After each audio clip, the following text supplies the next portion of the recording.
just want race. I just want race. I just want race. I just want race.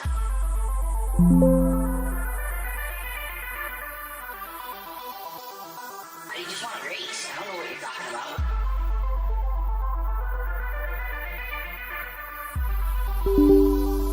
I just want race. I don't know what you're talking about.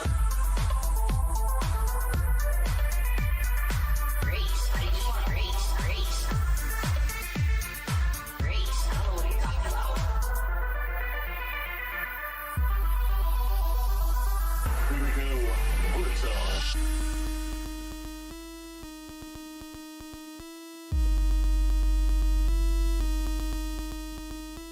Oh shit! Oh! Oh!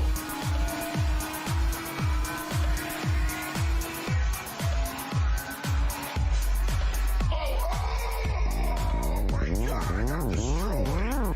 Oh! That was fucking so brutal! Get it.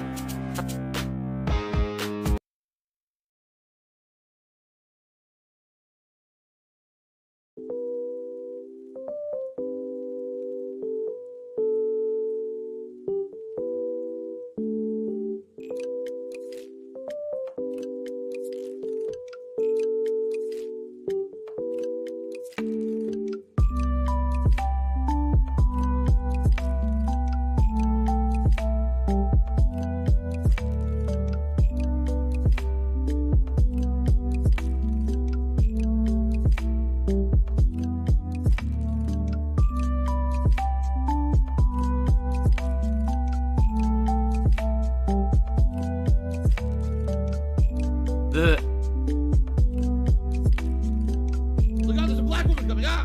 She shakes them both out. Boom! Steals the backpack and runs away. Oh.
let this be noticed live on the internet, you're fucked.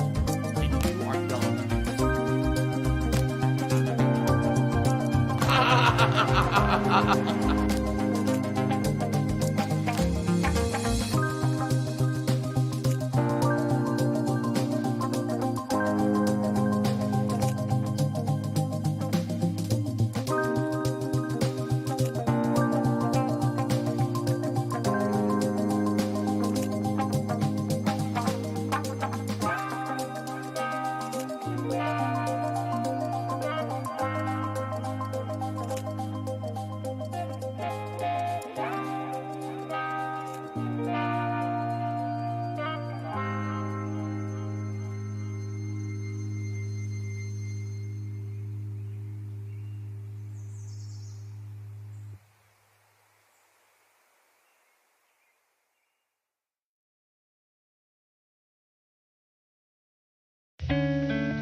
That money, I really do. I need that money to pay my bills.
Good evening, everyone, and welcome to the stream. Welcome to Sunday Night Bites, where once a week we sit back, we relax, we enjoy the chill vibes of freshwater fishing in Bassmaster 2022 while we have fun conversation and in general, just relax, right? That's what it's all about.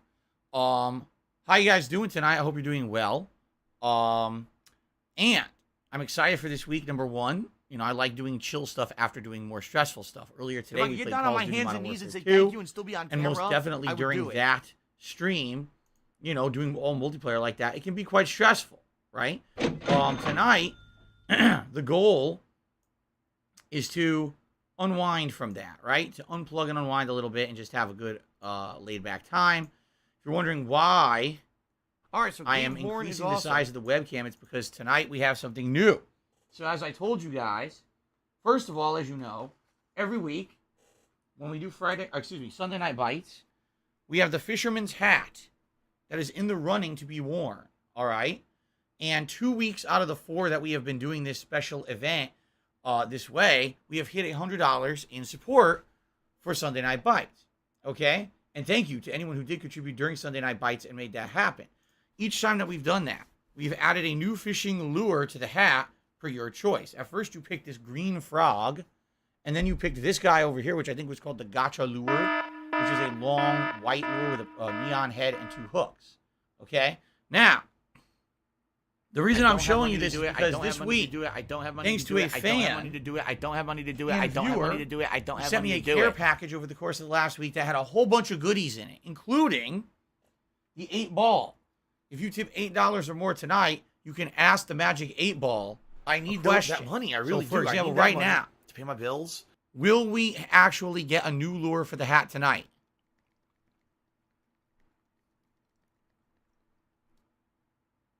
Big. Ask again later. Big. Don't know. Ask again later. Okay. I see you do is big. So we hit $100 in tips tonight, which I know is a lot of support, and thank you to anyone who supports the stream in any way, but it would be stupendous if we could hit that. Okay? We're going to add a new lure to the hat. We have 2 new ones donated by Dutch. Okay? Here's the ones that Dutch donated. First of all, this one is called Long A All Water Bomber Lure. It's very long. And it is neon yellow with a pink head, kind of translucent, with a ball that goes back and forth to create a rattling effect in the water. Okay? It's quite large. That's lure number 1. Number 2, the Mustad Ultra Point Big Eye Bucktail Jig. This one is giant. It's really large. A big ass red eye on it. And it's all white with a big black hook. See the hook in there? Oh, God, it's coming right at the camera. It's huge. Okay? For comparison purposes, this was previously one of the large lures we were looking at, the Torpedo. Take a look at the comparison. It's the smallest of all of these. These 2 are giant lures, all right?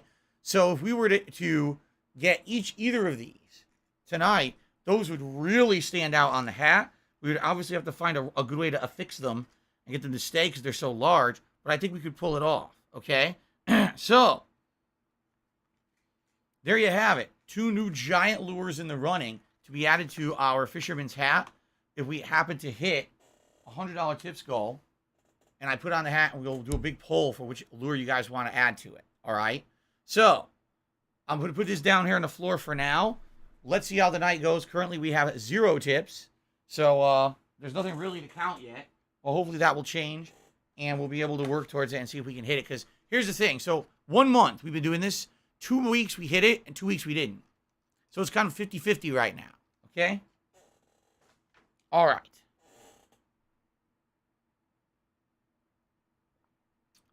Very good. Let's see here. What are the lures used to catch? Fish. Those lures used to catch fish. Good evening, Derek. How are you? Good evening, No Sleep Real Vibes. How are you guys? All right. We have one shout out to do. Let's go back to the game footage. We have one shout out to do tonight. Ambient Spirits has become a member at the super supporter level. So not only just a member, but at a higher level, and it actually helps the channel a little bit more than just a standard supporter. I appreciate that. Ambient Spirits, thank you so much for the membership and welcome. Okay. What's up to the cat? How are you? Good evening. Hello, Derek. Hello, Tom Servo. Hello, many people. How are you all doing? Hope you're all doing well. All right, I think we should get started. Do I need to charge my controller? It says it's 50%. I guess we'll see if we can last. I think it'll make it tonight. I think it'll make it through. Probably tomorrow. Tomorrow we're doing Earthbound, and then tomorrow night we're doing Multiverses. Probably have to do it for Multiverses, I bet. Okay. Good evening, Felipe. Good evening, Jay. Jason, let's go fishing. How did Call of Duty go? Did you win or lose? At first, I wasn't doing great. Then I got a little bit better with the battle rifle. But then I unlocked the SMG. So I swapped over to the SMG, and I was sucking because I didn't have any attachments or anything for the SMG. But then when I got those on, basically it was like I made advancement. I was doing well, but then I switched weapons, and I sucked, and I did well again. We actually did a little bit more invasion. I got my first chopper gunner kill streak. It was very fun, calling it chopper gunner and mowing everybody down. Okay. So, here we go. And honestly, I don't really remember where we've been recently. I'm trying to think, like, what fish have we not caught recently? So we got, those we've gotten a lot of already, right? I'm pretty sure the chain pickerel. Which lake has the lowest percent caught? It looks like we have 6.9% at Toledo. Looks like Toledo Bend. It separates Texas and Louisiana. Only 6.9%. So I'm feeling like, because that's our lowest percent caught, that's maybe where we should go. Maybe we should get a nice big blue catfish tonight. It recommends the booty shaker, which we actually have that lure. And the rattle trap. We have the rattle trap as well. So I'm saying those are pretty good lures to catch some of these guys. All right, let's do it. Let's go to Toledo. All right. All right, everyone. Good evening and welcome to Sunday Night Bites, our weekly chill stream of fishing. Tonight, we are going to Toledo Bend. This is the lake where we have caught the least amount of fish before. So I figured we're going to go somewhere. Let's go to somewhere where we really haven't done so well. YouTube mode on. And see what we can do. And now, as you can see,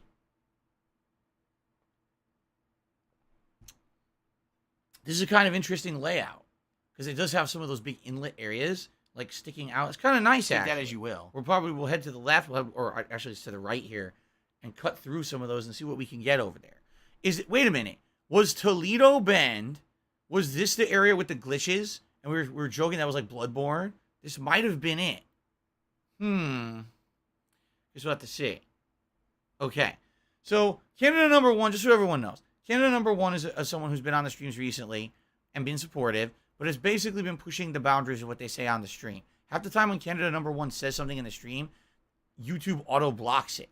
Because this person is using language that they know is not allowed on YouTube or in my chat. They're saying risque things. They're saying offensive things on purpose. It's called pushing the boundaries, testing the water, seeing how far you can go without getting into trouble. So this person has been moderated multiple times before, appropriately. They tell me they're going to change. They don't. They come back, and then they get banned again. This is like the second or third time this has happened. So now, Canada number one, as we're starting off tonight, it's supposed to be a nice chill stream, just be $4.20, and says this. Just listen to this. Why don't you ever have my back? I always have yours. I got rid of all of your trolls myself. I've been financially there for you every time streams were low. Never insult a moderator, but you let one mod always ban me, a non-moderator and Eternal Napalm. Why? You literally just listed two different moderators. All right? So Canada number one, here's the thing. All right? If it would have been a one-off time, oh, big deal. It's one time this happened. Not, oh, maybe it was a fluke. Maybe you were just having a bad day or whatever. Right? Okay, fair enough. But once you start getting moderated by multiple different moderators, when you have stream chatters complaining, when literally every other word out of your mouth I see YouTube blocks because you actually say words not allowed in the profanity filters, okay? I know it's not just the moderators and no one has a grudge against you. It's you, all right? So Canada number one, you have to change your attitude. You have to. You can't be here trying to bring down my streams, trying to say risque shit. No one cares. No one cares that you're trying to turn this into your little private little show where you can say stupid shit. No one cares. Really, nobody cares about you trying to push the boundaries, all right? You're trying to entertain yourself in a way that's not the point of this stream. So you've already now made me waste several minutes here derailing the stream, okay? I'm going to put your tip on the leaderboard simply because it's out of respect of you contributing, and I appreciate that. But I'm not unbanning you. Not until you somehow show a concerted effort that you're going to change your ways. Not that you're going to come back and bitch in a tip saying that someone has an agenda against you and that you single-handedly got rid of all of my trolls. You're out of your mind. All right? So take some time away from the streams, all right? Hopefully you can figure shit out for yourself. And hopefully you can come back, maybe email me at some point and ask for an unban and say you're not going to act like this anymore. But at this point, literally your actions at this very moment have proven why I don't want to let you back. We're going to be showing the door. Okay? This is not your stream. It's all of ours to chill and relax. It's not your show or your stream or your playground to mess around and try to derail. So that's why you're banned. Okay, fair enough. Now that's over with.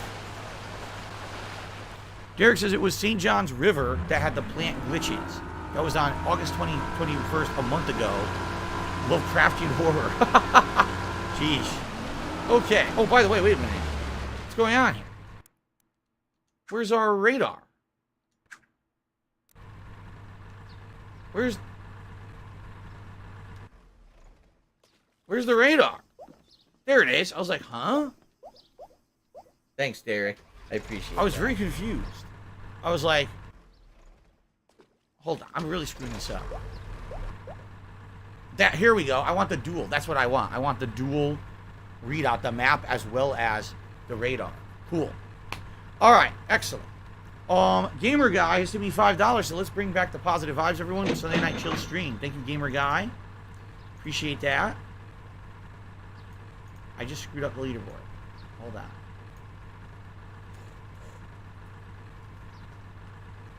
I agree. Let's head out here. Let's find a good spot, and let's see what you guys feel like talking about tonight. Turtle Dude says it would be cool to see a modernized playthrough of Uncharted 4 with the PlayStation 5 Legacy Collection. Now, is it not true that you have to buy it? That even if you own Uncharted 4 for PlayStation 4, that you still have to rebuy this version on PS5? I think you have to. I don't think it's free.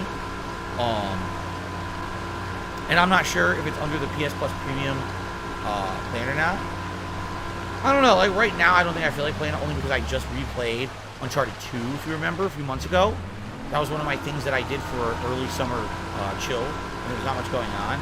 So I don't think I would want to play Uncharted 4 right away. Maybe somewhere down the line I would like to, but I don't think right now. I do not have a favorite food to eat. Some people ask me this question from time to time. I do not have a favorite food to eat. In fact, I'm the kind of person that if I actually eat the same food all the time, I don't like it. I actually lose interest in it. I like variety. Much like gaming, right? Like, sure, there's staples of gaming I like to go back to, like Street Fighter and stuff like that. But if I didn't do variety of games I played, I'd get bored with it and I would not be interested in it. And that's how I also am with food. Like, I don't want to have the same meal 2-3 times a week. I don't even want to have it every week. It would be nice to alternate between a bunch of different stuff, you see?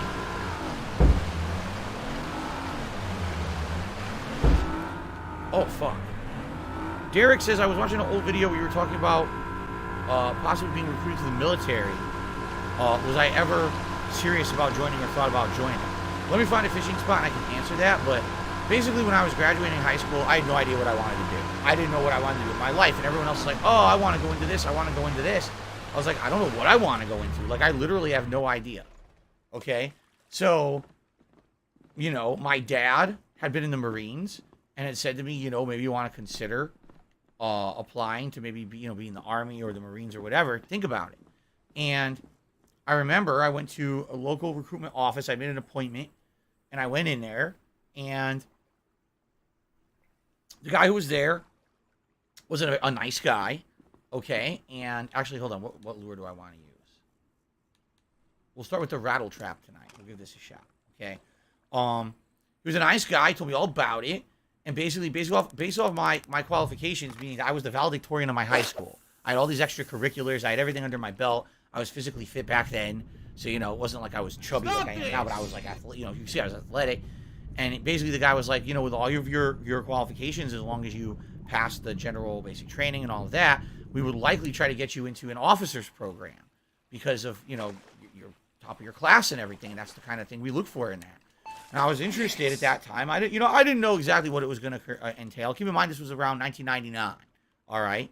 So this is before 9/11 happened. This is before all the crazy shit that went down. That is the smallest fish. I was telling the story. I didn't even look at the fish I caught. Holy crap. Is that thing even... What happened? It looks like it shrunk. They put it in a washer and it shrunk. That is like the smallest fish I've ever seen. Good Lord. Okay, anyway. Thank you to Shia for a $2 tip. So my dad has been in a fishing tournament at Toledo Bend. Oh, so your dad was actually literally at where we are right now in the game and fishing in real life? That's kind of neat. See, that's cool to know that the game took realistic areas and that people have actually been there. Of course, it's not very realistic that you're the only person fishing, but that's nice. Thank you, Shia, for the tip. How do you submit a tip? Type !tip into the stream chat. A command should pop up. You can click on a link, and it should be self-explanatory. If you have issues, like if the button's grayed out, let me know. Tag me in the chat and let me know, and I'll let you know how to fix that because there are some issues sometimes that happen, but hopefully no issue occurs. Thank you for asking, AK. Okay, back to the story. So basically, I have this interesting meeting with this recruiter, and the guy's, like I said, he's really nice, and all the things he's telling me are interesting. He's basically like, it's an honorable thing to serve your country, and plus, you can get all this money to go to school, all this stuff. He's basically telling me all this great stuff. This all sounds good to me, honestly, all right? And after basically, I think it was about a half an hour, 45-minute kind of recruitment interview with the recruiter, all right? Basically, at the end, he's like, so what do you think? And I was like, well, I'll be honest with you. I like everything you've told me. It sounds good to me. Okay, this was 1999, keep in mind, all right? So it sounds good to me. And honestly, I have no idea what I want to do with the rest of my life. I just don't know.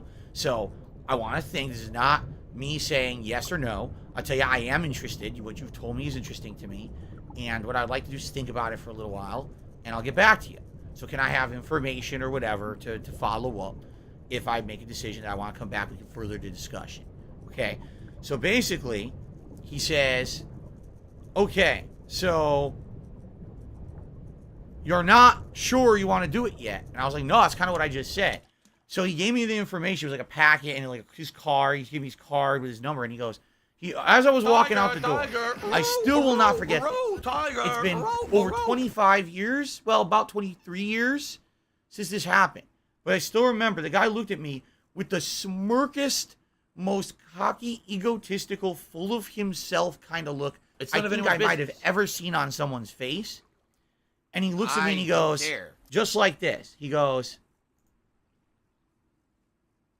I know you'll be back. Just like that. Now, everything up to that point, I liked. But when someone literally goes, I know you're going to be back, man. That was seriously it. I'm not even kidding. It completely turned me off. And even if maybe that would have been a great choice for me for my life, just that guy's attitude of acting like that, 100% turned me off. I was like, I'm not going back. And I never did. I never considered it again. After that, I was like, and that's the recruiter. Like, that's the guy who they're putting out front to represent the armed forces and make you want to join. And he's an asshole. You know what I'm saying? Like, you would think they would put someone there that's not like that. And I couldn't believe how he would, that when he did that, I was like, totally taken aback. Because like I said, the entire meeting up to that point was not of that tone at all. It was more like very informative. He was trying to explain why this would be a great thing for me in my life and the legacy of the armed forces in the United States, what an honor it is, and how you're held in high regard by people around you. All that stuff. You know what I'm saying? So I really couldn't believe it. And here's the thing with me, and I've told you guys this before. All right? I don't like to be told things like, if you convince me this is something good for you, and here's why, and here's the whole reason why, this is why you should or shouldn't do something. That I love. Give me a full reasoning and explanation. Allow me to understand something I don't understand. I'm open-minded in that regard. What I don't like is when people outright tell me, no, you can't do that, and a bullshit reason, because you're not good enough, or this or that, some insulting way, Or on the flip side of that, oh, you absolutely should do it no matter what. Just do it. Those are the two things in my life that really have irked me the wrong way and pissed me off. And this guy just oozed that at the end of that meeting. And I was like, you know, who knows how different my life would have been if that recruiter had been a different recruiter, right? Because you got to remember something. That was 1999.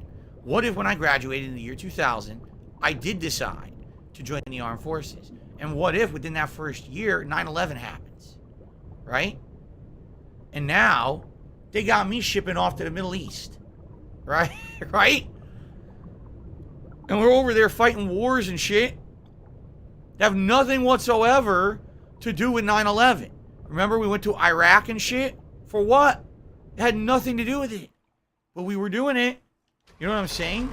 So, yeah, that would have been quite an interesting situation. And it's kind of funny because, again, I'm not a superstitious guy. I don't necessarily believe in that kind of stuff. You know what I'm saying? I don't think that there's ghosts. I don't believe in destiny. I don't believe in anything like supernatural or anything like that. But they do say, there's a saying that things happen for a reason. Just maybe that guy was destined to be a cocky asshole to me at that moment in life so that I would understand that was not for me. And maybe I dodged a bullet. You know what I mean? Now, by the way, in no way, shape, or form am I trying to say that that guy is representative of everyone in the American Armed Forces. Couldn't be further from the truth. I've actually really known a lot of people who are very nice people who are in the armed forces. And I tremendously respect those in the armed forces. I want to say to anyone out there who has ever served and watched my content, thank you so very much. I really appreciate the fact that you make that sacrifice, that you put your life on the line so that us Americans can have the freedoms and the abilities that we have. I 1,000,000% respect and understand that part of what you do. But seriously, with that situation and the way it went down, and that guy's attitude like this changed out of nowhere. And it threw me for such a loop that his attitude had changed so quickly at the end of that meeting, because I basically wasn't completely sold on signing up right then and there, that he said that cocky thing. So, like I said, maybe it was for the best. I don't know. You know, maybe I was destiny, maybe it wasn't. I have no idea. But that's it. That's literally the only kind of interaction or relation that I ever had to like me considering, you know, going to the armed forces and enlisting or anything. So there's the story. I told it many times before. So, ow. So, AK has done a $20 super chat. Thank you, AK. He says the tip wasn't working. I apologize. I don't know what you mean by that. If you mean that the button was grayed out, how you fix that is literally, so let's say you're going to tip. You log in with your information, whether your Twitch login, your YouTube login, so it proves your credentials, that you're a real person, you're not a bot, okay? I did have some issues years back with people coming in with bot accounts and doing fake tips and charging them all back. Look at those. That's why we have that level of protection there. Come So you log in on. with your information. You gotta be kidding. You go to send a tip. Oh, it's grayed out. All you got to do is click on the tips link a second time. It refreshes the page. You're good. Okay? I But need anyway, that money. thank I you for really the do. super I need chat. that money He says, I've been a for my fan a bills. long time. I've been watching you before Heavy Rain. I want to say thank you for the years of content and keep it up. Thank you very much to AK for that. I really appreciate that super chat. Just so everyone knows, just to reiterate, when I do Sunday Night Bites, it's all about trying to get the fisherman's hat with $100 in tips raised and adding new lures. I showed this to the audience earlier tonight, but we have new lures in the rotation. Another fan has donated fishing lures for Sunday Night Bites.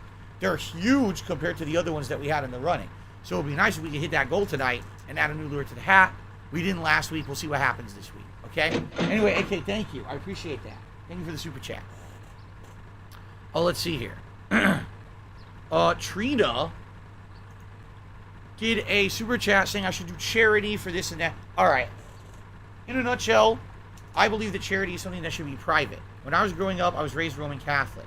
And as a Roman Catholic, I was taught charity is not something for public attention. Charity is not something for personal gain. Charity is something that you do to just help someone and literally get nothing out of it, okay? And if you are doing something charity or charitable, but you actually publicize it, you make it known as something public, you're actually going against the spirit of charity. Like that's what he said, like Jesus Christ, when he was doing all these charitable works, didn't go out, you know, trying to make himself famous. He was just trying to help people. And he became well known for being that kind of a person. See what I'm saying? So for me, if I do charity, I will do it privately. And I'm not going to tell you about it, but over the years, every once in a while I do something. Maybe I make a donation, or I you know, have donated time in my life in the past. It all depends, but you know, that's up to me. You're not going to see me doing some kind of a crazy charity event stream to make it look better. Now, maybe one day that will change, and maybe maybe I'll be able to reduce the amount of negative element that I have on the internet. And if ever I could reduce that amount of negative element that I have, and maybe see that, oh, if I do this, this would really work out, and it wouldn't be negative in any way, shape, or form. Maybe then I would do it, but I'll give you guys an example. In 2015, I actually had planned, all right, on doing an actual charity event. This was when I was still pretty popular on YouTube. This is before my major decline on my YouTube channel, okay? So, at that time, there was actually some people on YouTube who liked it, all right? So without spoiling, I don't want to name names because basically the whole thing fell through. I had several people lined up to attend a charity event with me, and what it was going to be was a live stream where I was going to play a variety of games. There was going to be some online multiplayer with a couple different streamers, right? And we were going to try to raise funds for a good cause. And basically, I was in the planning stages of doing this, all right? And two things happened that year that occurred me to do it, all right? The first thing that happened was that for some odd reason in 2015, everyone on the internet started to hate me. And I think it might have been the rise of this is how you don't play, being toxic, people really trying to like stretch out and hurt me and my family rather than just make fun of me. It became more like, gee, how do we hurt Dark Side Phil? So what ended up happening was a series of events in a short period of time, including me getting DDoS attacked constantly, me getting swatted for the only time, thankfully, that it ever happened to me, as well as a series of concentrated attacks against DSP Gaming to try to get my business to basically go out of business. They were actually literally trying to like commit crimes against me to make DSP Gaming fail as a business and make me have to get another kind of job. Okay? So all this happened within like a 6-month period. And every time that one of these things happened, I'm like, all right, I'm just going to let it cool down a little bit. I'm going to let it calm down a little more, and hopefully the negativity will die off, and then I can do this charity event. I've been dying to do it. I want to do it. And it just kept escalating. Like that year just got worse and worse and worse and worse. And I never told anyone about this till years later. So it wasn't like, oh, this was, people trying to thwart the charity event. People didn't even know I was doing it. And there was so much negativity and toxicity thrown towards me that way that year that I figured I'm just going to not do it right now. It's not the right time. Now, in addition to all of that happening, you guys may not know this, but there is a group of content creators on the internet that used to exist called the Creatures. This was a group of content creators that came together and actually started working together in an office environment, and they did all kinds of cooperative gameplay. I believe at one point they were even doing competitive games. Like they were trying to competitively play one of those games that popped up out of nowhere. So anyway, they used to like me and watch my content. In particular, SHOHPKC, who was one of the originators of the GRU, was actually a fan of mine who was inspired by me, and actually had said many times over the years, I was one of the reasons that he ever made content for the internet. He was watching my content, and he was inspired to do it. So him and the Creatures were actually friends of mine behind the scenes, and every once in a while I would talk to SHOHPKC about stuff. And incidentally, that same year, all right, the same freaking year that I was planning to do a charity event, they did a charity event, and they got swatted during the charity event. Like, what the fuck? Why would you do that?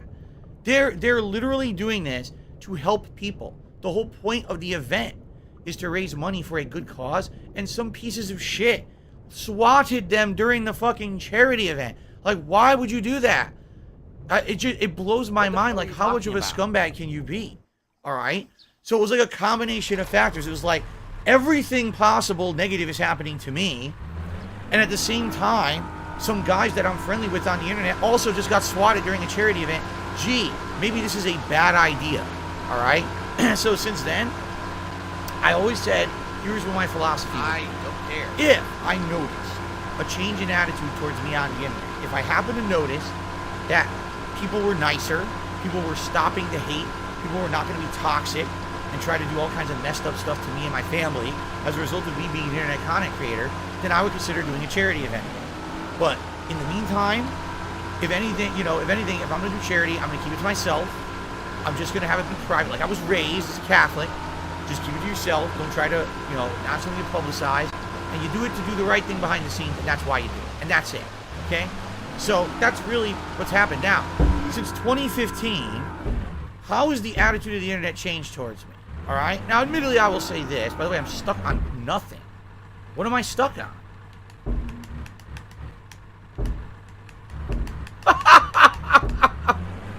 Okay. Okay, so how has the attitude of the internet been towards me, right, since 2015? Well, gee, should we really talk about this? I mean, people have literally, at every waking turn, tried to do whatever they can to fuck with me. You know what I mean? Whether, things offline, online, regardless of the business, regarding the personal stuff. Perfect example of this. What happened here? Did it get caught? Oh, it didn't. Oh, the water's too shallow. Okay, we can't even do this. Yeah, I gotta get out of here. This is a bad spot. A perfect example of this would be thus. My wife, Kat, all right, moved in here with me 4 years ago, all right? And when she moved in with me, we were fully intending, 100%, that she was actually going to be a part of my content from time to time. She was not going to be someone who was going to consistently be a part of the content. Maybe every once in a while we do something special, all right? Maybe every once in a while there'd be a co-op playthrough or maybe a special event like cooking together and stuff like that. And, we tested the waters. She was on my streams a few times doing Q&A and stuff, right?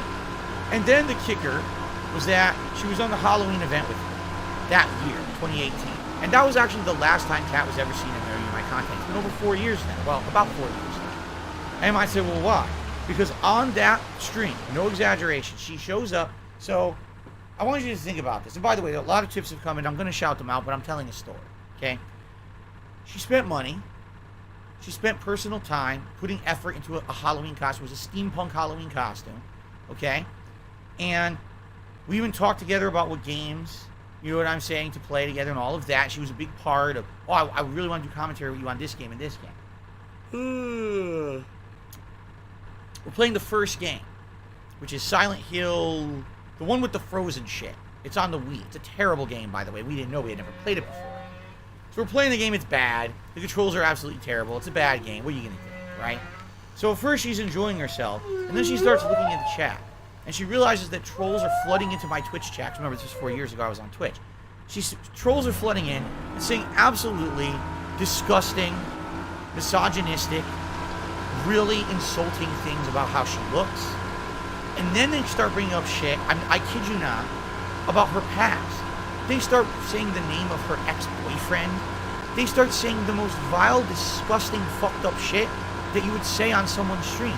What the fuck does that have to do with my wife, out of the kindness of her heart, appearing on my stream with me to do a holiday event, right? So essentially what they did is they did everything possible to make her feel awful. So within the first hour and a half of her being on the stream, we went on a break. And we went off stream. I'm going to be honest with you guys now, okay? Because I never really told you the full story. She was crying after that. And she's telling me, I can't believe those people were so mean to me. All I wanted to do was do something nice. And here, this is how they treat me. And I told her, I was like, listen, you got to understand something. All right? That wasn't for you. That was for me. That's because these people are so sick that they hate me so much. That's why they did that. They didn't do it necessarily because you did anything wrong. And you have to understand that it wasn't you, it's me. These people will do absolutely anything they can to hurt me, okay?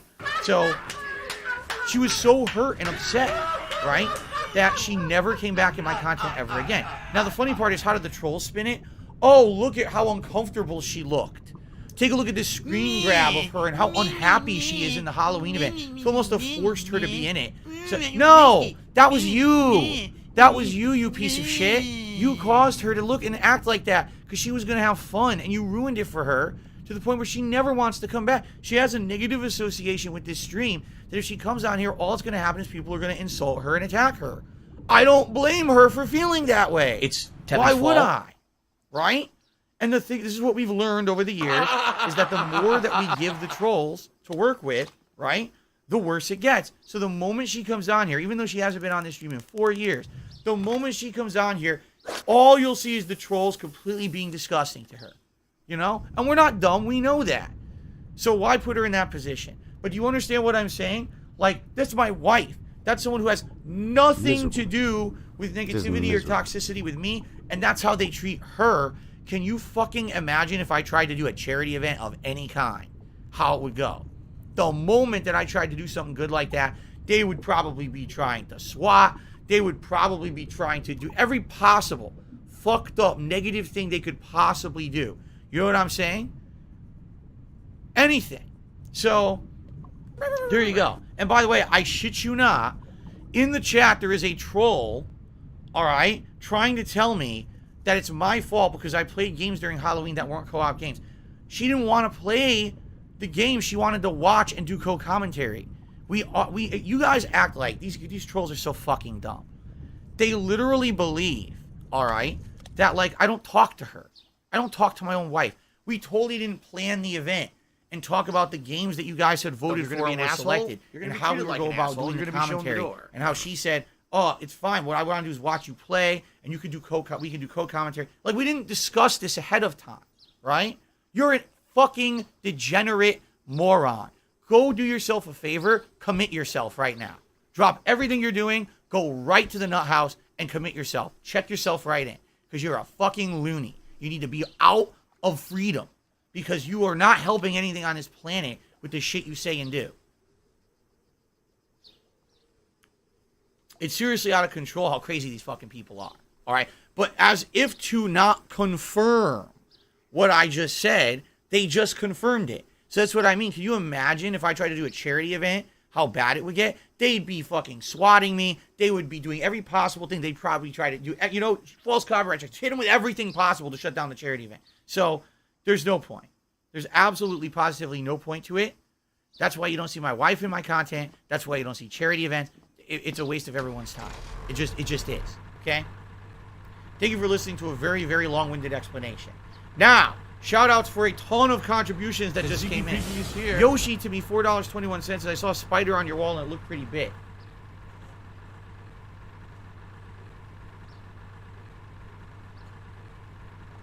I don't see a spider on the wall. Thank you for the tip. Watch it land on my head now that I said that. Chef D tipped me $8. He says, Magic 8 Ball, will we get a new lure today? Chef D wants to ask the Magic 8 Ball, will we have a new lure? Why are you an idiot if you That's don't agree? so Because far, when you have factual evidence of something constantly thrown in front of your face and you ignore it and choose to believe something else, you're an idiot. Most likely. I'm not kidding. He says most likely. Cool. You know what I noticed? This 8 Ball has a lot of answers, doesn't it? Take that as you Because I will. thought it only had a few. There's a ton of answers. We've gotten a lot of different ones. That's kind of neat. So most likely, we'll hit the goal tonight. Thank you to Chef D. Let's get that on the leaderboard. That is the biggest tip so far. Oops. Very nice. You know what? I don't want to hear that engine running when I'm talking to you guys. There we go. The Snorlax King is to me $6. And asks, are you surprised Cyberpunk 2077 anime Edge Runners has received critical acclaim and caused the game to explode in popularity? The anime has been such a hit. Many are revisiting the game, appreciating it more, and calling it much improved.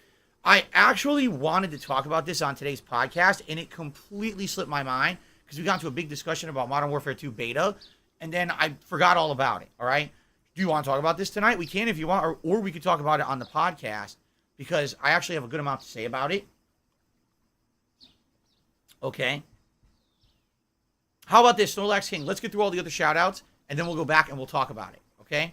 Snorlax King actually did a second $2 tip and said, do you think due to the success of Edge Runners, we'll see more tie-in animes and movies? Edge Runner shows if you make a great media tie-in, it can make a difference in the main game and bring in new people. Again, let's talk about that in a moment, and I swear to you, I won't forget. Let's do it in a moment, but there's some other shout-outs to do quickly. Screeching Buzzard to the $1.50 says, a shrill creature that delights in the misery of others, what's not to love? Sounds like my trolls. So there you go. Thank you for that tip, person who seems to quote Magic the Gathering cards and stuff. And then the cat just tipped me $8. Says, ask Magic 8-Ball if I should be a mod or not. Laughing out loud. Do you want to play the fucking game? Should the cat be a moderator or not? Ask again later. Remind me later to ask again, and I will. The cat. Are you a functional retard? Also, big ups to Kat and her and Jasper. I hope they're doing well. I got an additional put on the menu at work. An addition put on the menu at work. I had the option to buy the kitchen a beer. So you got put in charge of choosing a beer for the kitchen where you work. That's kind of neat. I hate my job. By the way, did I just add these up correctly? Now I get the feeling I lost control. Hold on a second here. So, 4, 9, 10, 11, 12, 13, 14, 15, 23, 29, 31, 32. We should be at 40. We should actually be at 40. Okay. I thought that I had forgotten one. We should be at $40 in tips. So thank you to the cat for that $8 tip. Sadly, Chef D tipped $8 before you, so they get priority. All right. Let's find a fishing spot, and I'm going to answer this question here. I don't have money to do it. I don't have money to do it. I don't have money to do it. I don't have money to do it. I don't have money to do it. Now, wait a minute. Big Fuzzy Hat just tipped $8 and says, Magic 8-Ball, will the owl that used to live in my shed come back?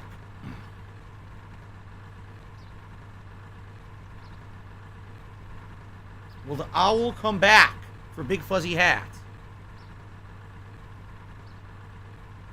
Very doubtful. I'm sorry. I'm sorry, Big Fuzzy Hat. Say goodbye to the owl. You'll never see it ever again.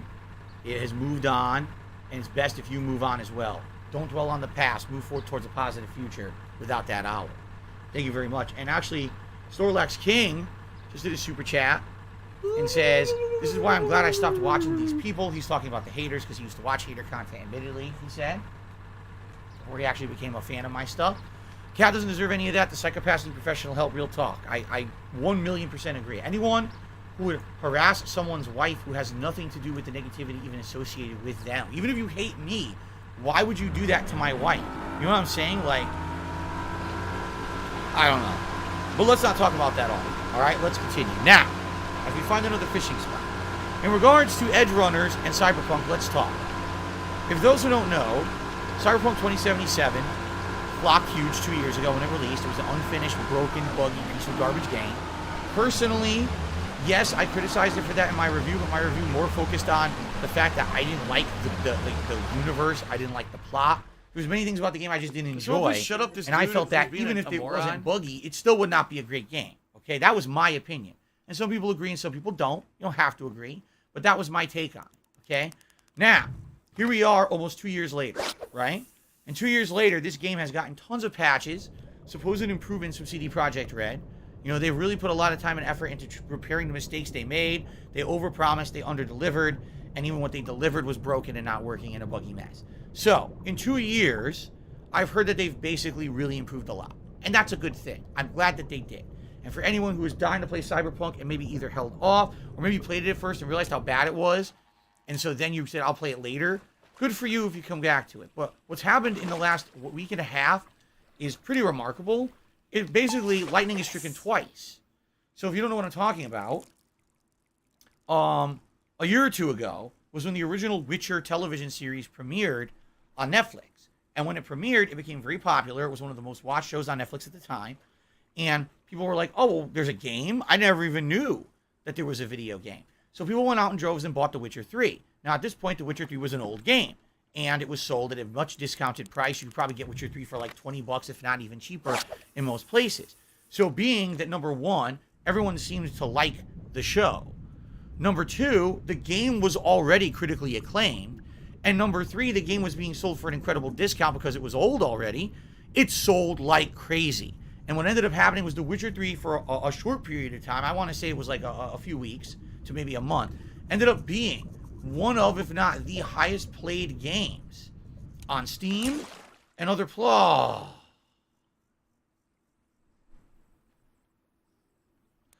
on Steam and other places. I have to change my battery if you guys could bear with me while I just swap my controller battery out, okay?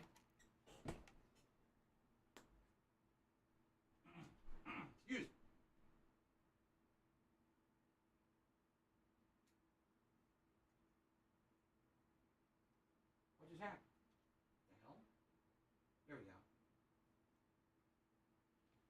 All right. So, it was kind of interesting because some people at that time were like, oh, maybe it's a fluke. That a Netflix show, right, could be a direct tie-in with a video game. And the show's so well received by mainstream viewers, not necessarily gamers, but they like it so much they want to go play the game. Oh, by the way, the game is cheap, so you could run out and buy it on the cheap. And so many people bought it, the numbers skyrocketed. So it was actually like a record at the time. I think they were saying like the most they've ever seen a game like that get on Steam, you know, number of players, concurrent. And not only Steam, but it ended up selling everywhere. It ended up selling on consoles and everything. So there was a nice big injection of popularity for The Witcher. And now, as you've seen, there's been a season 2 of the show.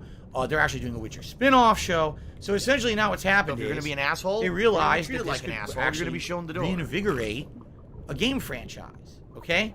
So, just this last week, a new anime released on Netflix. So you want to talk about lightning striking twice. This is now almost 2 years after Cyberpunk 2077 is a failure. You know, critically, people panned it for being buggy as shit. And basically was taken off of PlayStation Network for a while because it was a messed up game. You know what I'm saying? You know, basically every possible negative thing. So this obviously was a failure story, right? Edgerunners comes out, and what happens? So everyone says Edgerunners is a superb anime. Everyone likes it, all right? I don't know. I haven't seen it. I don't have Netflix. You know, kind of same thing happened with that League of Legends anime or whatever, too, and I didn't see that either. I really don't care. I'm not going to watch it. I don't care about League of Legends, you know. But people love this anime. They say it's seriously good. It's ridiculously good, and you got to see it. So everyone rushes to Netflix to watch it. It's super popular. And people are like, oh, did you know this is based off of a video game from 2 years ago? No, I didn't know that. So people started looking for the game and come to find out Cyberpunk 2077 is only $10. The game failed so miserably 2 years ago with no residual sales. Initially, it sold very well because everyone pre-ordered it. But then, so many people complained about it being broken and having all kinds of problems, right? Tons of people ended up getting refunds for it, causing CD Projekt Red to lose some money.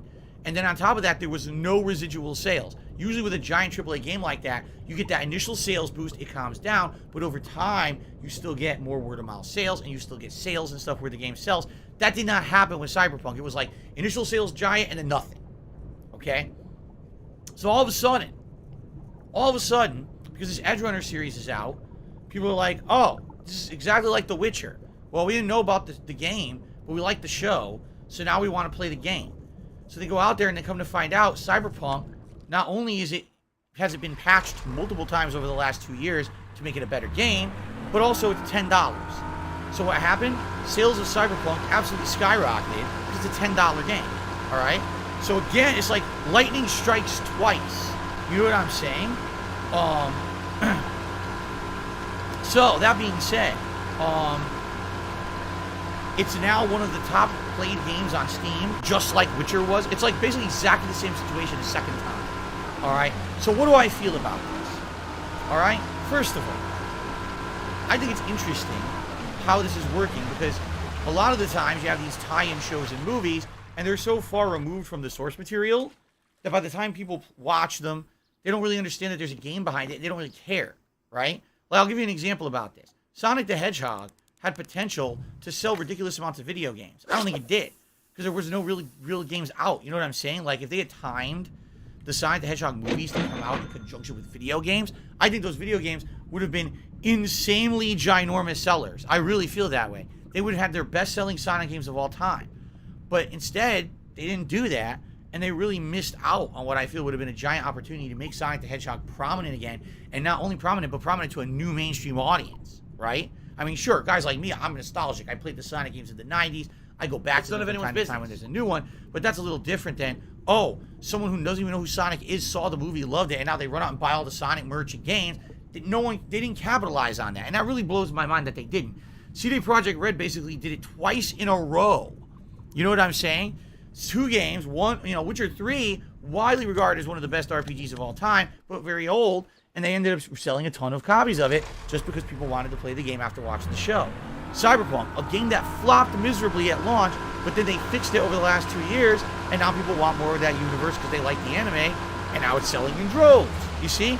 So it's unique and it's interesting for sure. CD Projekt Red, I don't feel that they're a bad game dev. I just feel like they really went wrong with the way that they developed the way they developed Cyberpunk.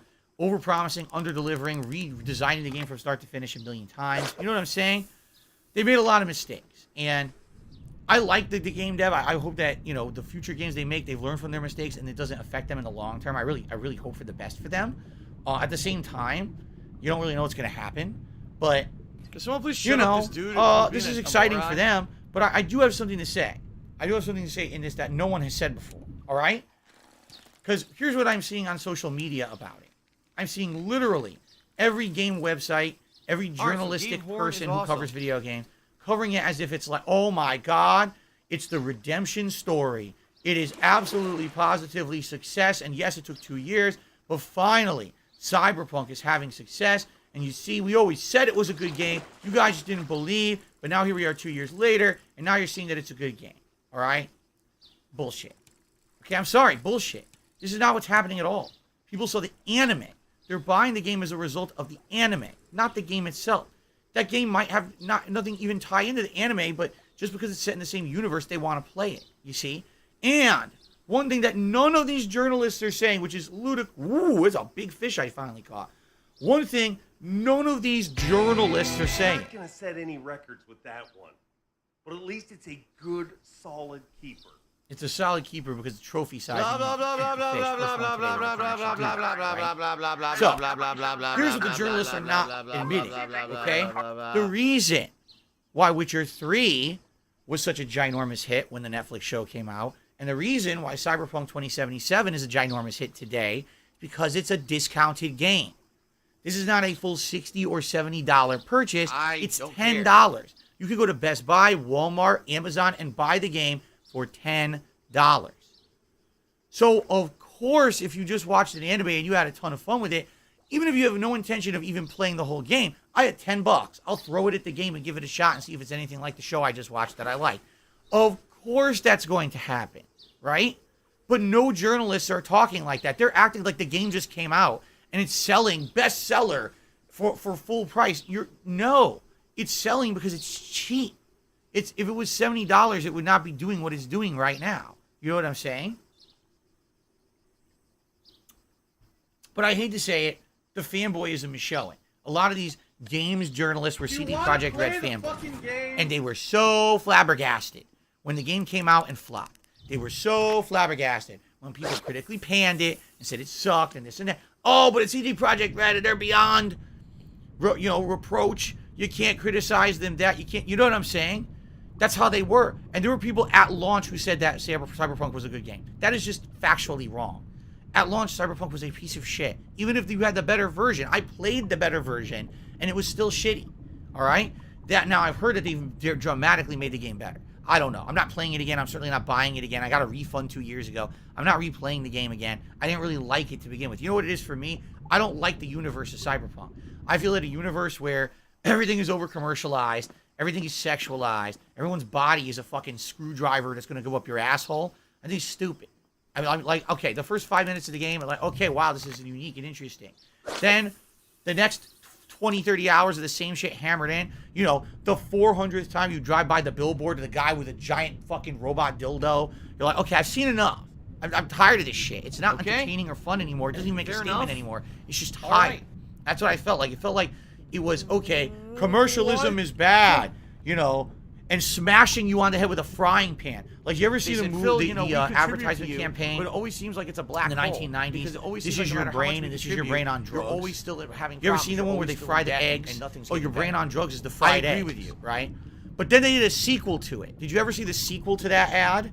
So in the sequel to the ad, it's a teenage girl, and she goes, "This is your brain. It's an egg. This is your brain on drugs," and she cooks the eggs. Then she goes, "And this is what happens to your family and your friends." And she takes the fucking frying pan and she's smashing plates and she's destroying the house and she's wrecking everything around her. And she goes, she's like completely destroys everything. And then she goes, "Any questions?" And then the commercial just ends. And you're like, cat and I like okay, my balls. Subtlety, that's fun and makes sense. Versus you literally went way over jumping the shark and smashed it into oblivion to the point where it's just not. You lose the message. It's just not entertainment anymore. It's stupid. That's what Cyberpunk is to me. Like, I felt like if they had done it, okay, this is what parts of the universe is or whatever, this and that. But when the entirety of the game just became one subject matter, and it wasn't a particularly interesting one to me, it was really stupid. I don't really care that much about the plot anymore. There was a few good parts, like I said, with side characters or some of the main companion characters where their plots were interesting. The detective guy, I liked his plot.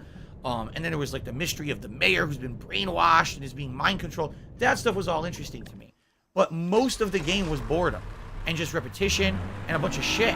And I don't even think if they fixed all the game bugs and shit that was, prominent when the game came out 2 years ago, I just don't think that it's still a good game. Unless you rewrote the game and totally redesigned the universe from the ground up, I don't see how that game is better. I mean, that's me being honest. So, good for the game on being a big bestseller. I'm glad that there are people who maybe missed out on it originally, who didn't enjoy it because they felt that it was a buggy piece of shit, and everyone shat on the game and said it was crap. All right? So I'm happy. I'm happy that the game is finally getting some attention and prominence again. Good for it.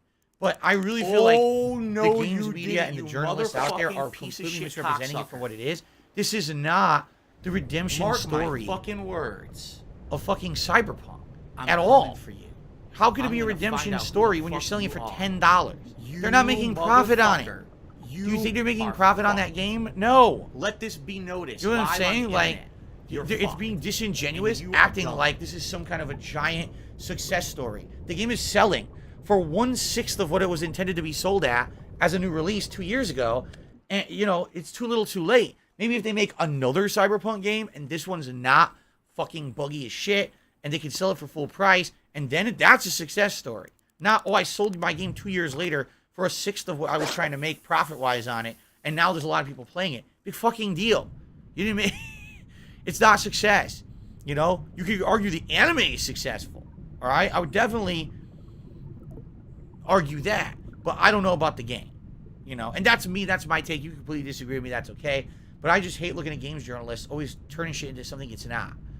The redemption Cinderella story, right, of Cyberpunk. It is not a Cinderella story, you fucking idiot. If anything, it's just like, okay, at least I got a few sales. That's nice, but it's not what you're saying it is. You're making it up to be something it's not, okay? Can someone please shut up this dude who's being a moron? Okay, continuing on. AK has tipped me $10. Says hopefully this time I got it.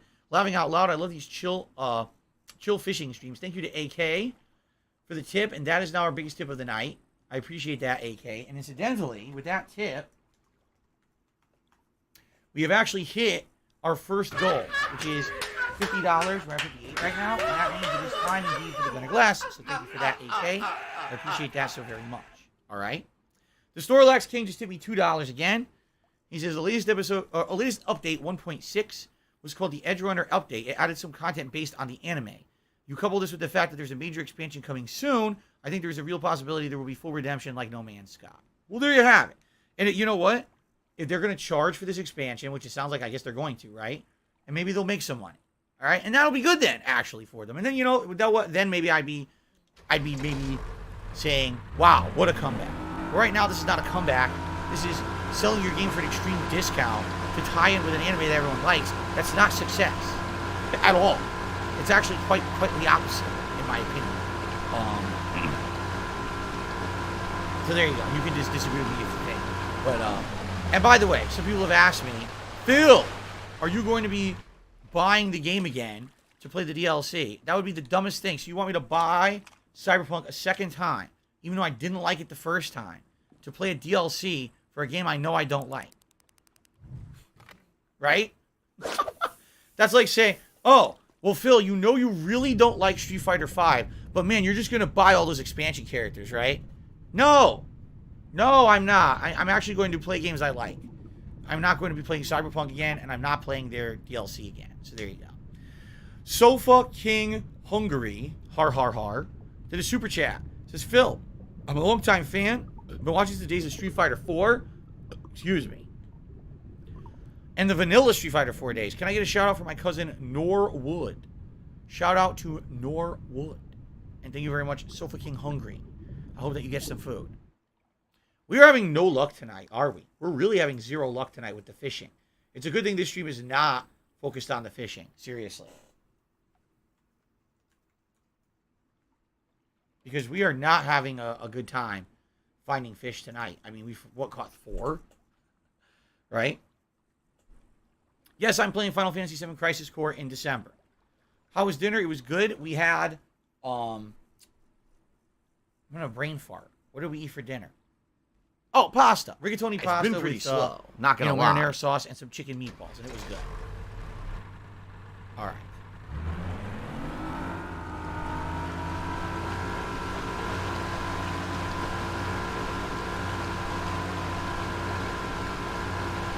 There we go.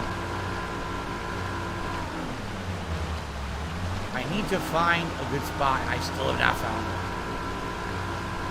Oh, this is not good. This is not good. This is terrible. I'm going to destroy my boat tonight.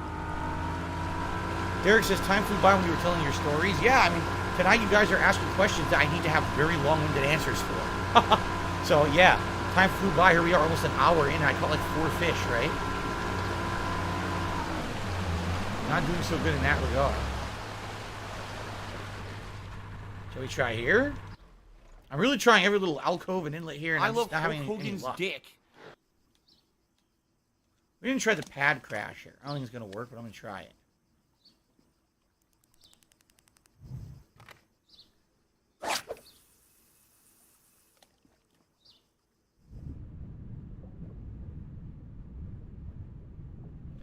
Melia says, when will we be able to vote on games for the Halloween Marathon?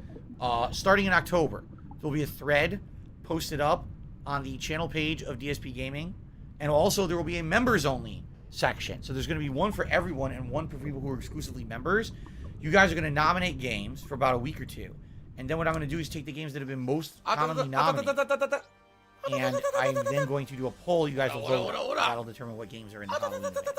Why I jumped the gun. We're not even in October yet, right?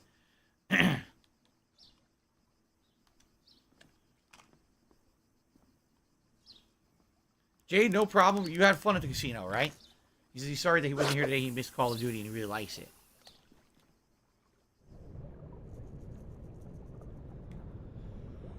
I don't see real life. So he's thinking about getting this game because he likes real life fishing. I mean, here's the thing. I have not done real life fishing since I was a kid. I have no idea if this is anything accurate to real life fishing. What I can tell you is it was one of the more complex fishing games I've played. Usually this is just a mini game in any other game. In this game, it's a major focus. 'Cause that's what you're doing. That's why it's called Bassmaster. And I enjoy it. I like it. It's relaxing. It does have some bugs though. You guys have seen some of the crazy bugs we get. So it's not polished super well, but it is fun. That was an easy one. That is an itty bitty. A bluegill? Bluegill. I recognized it. There you go. I've played enough that I recognize the fish species now. It's pretty crazy, huh? Okay. The Snorlax King to another $1.50 says, I know Teespring screwed you over. You said you're going to a different service to sell merch in the future. Do you feel it's not worth it? I've already explained a couple things. I actually answered this on the podcast the other day. So here's the thing. Number one, I'm not a graphic designer. All right, I'm just not.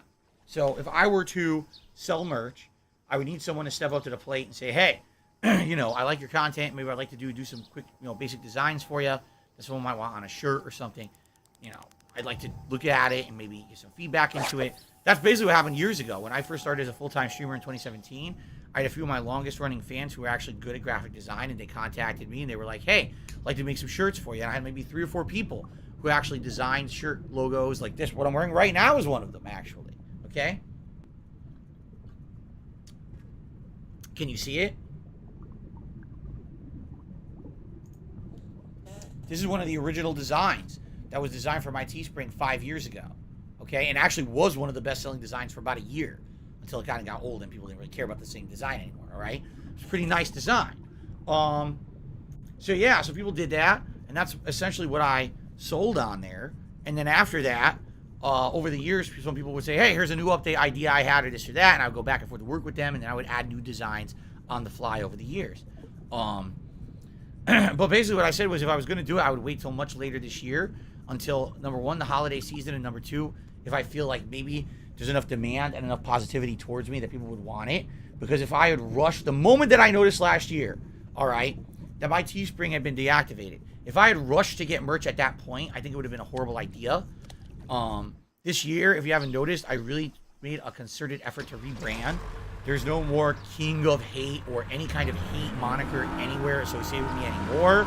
I don't use it. I renamed my channel. Ding Okay, dong it's all different now. So, hopefully, with a year under my belt of not having that association anymore, right? You wouldn't have idiots believing nonsense. But that doesn't mean anything. People can still be pretty dumb. Where people will say, I didn't know that's the former King of Hate and blah, blah, blah, and then misrepresent who I used to be and shit. Of course. But I felt like I needed some time to pass. I needed to put some effort in this year to rebrand myself a bit and change up, well, people's notions of me. I would definitely say that that has happened. I do feel that there's a lot of positivity toward my way these days compared to how it used to be, which is the nice thing. I'll tell you, it's very different now. You come on a stream, you get a lot of people, hey, I'm a long-time viewer, and I want to show you some support, and here's a nice message, and then someone else, oh, someone used to not like you, but now I'm a fan of yours, for you a nice message. I love that.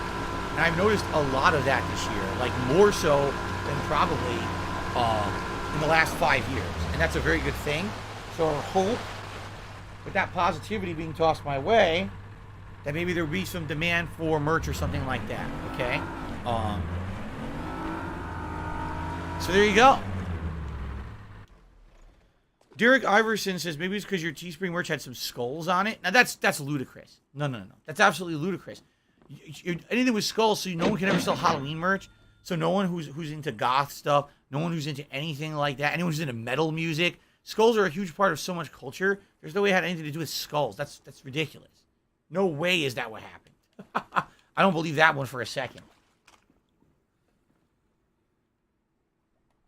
You won $63 and lost 90. Well, that's pretty typical for a casino visit, Jay. You win some, you lose some, and you lose more than you win. That literally makes a lot of sense to me. So, I'm just glad you didn't lose more.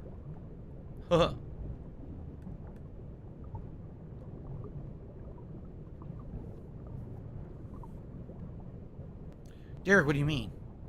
He says, that's why you have an Ask the King show. I'm not sure what you mean. Dude, I'm having zero luck. This is ridiculous. I can't catch any fish tonight.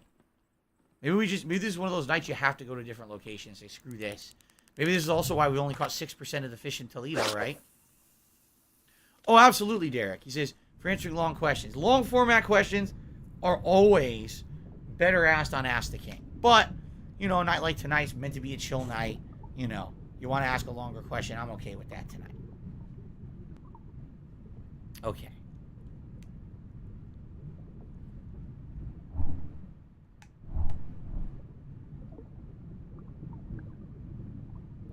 An anonymous tipper tipped me $1.50. Said that I hear that Knives Out is going to get a sequel called Glass Onion: A Knives Out Mystery. And they remember hearing me say that I liked the first movie. Yes, and I am aware of that, and I likely would check that one out. I did really enjoy the first movie quite a lot. The character acting as well as the writing. The writing was very well done. So I'd probably like to see the sequel. Although it's not technically a sequel, it's a different mystery, right? A different mystery entirely.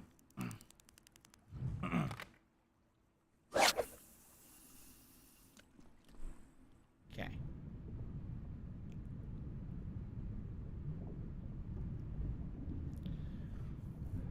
Overpowered Boone says Stream Elements has a merch feature. You can have your stream pop up every time someone buys a shirt. Is that true? Now, they sell merch? That doesn't sound right. There has to be a third-party company making the merch.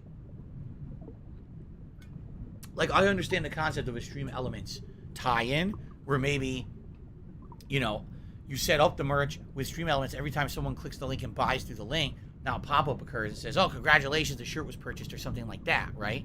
But I don't think that they stay there. They're not selling the merch, right? Is it through a third-party company? Because if that's the case, I would definitely like to get some information on the company that they're selling through. Like I said, we're coming around the time, probably it would be November-ish. So number one, if anyone wants to take a stab at a merchandise design, that's number one. And number two, if anyone has any ideas of a place to sell merch, you know, send them my way, and I'd be willing to take a look at that and try to figure it out. Was that a fish? It was, wasn't it? This sucks. I'm getting nothing. Snorlax changed another $2 tip. Have you ever been to Vegas? What are some of the more memorable places you visited over the years? And yes, Glass Onions, the sequel to Knives Out, coming to Netflix in November, I believe. Only character returning is Daniel Craig. Correct. He's the detective. Everyone else is a different mystery altogether, right? All right. That sounds interesting to me. I liked Daniel Craig in that role. Particularly, if you want to know the truth, I liked him better in that role than his Bond. I really did. I thought it was like, he really nailed it. So I'd definitely like to see him again in that role. That sounds good to me. Okay, so anyway, Vegas. I've been to Vegas multiple times, but I never been to Vegas. I literally have been to Las Vegas, physically been there, but I've never actually been to Vegas. You might say, what the hell does that mean? I know, because it sounds like I'm an idiot, right?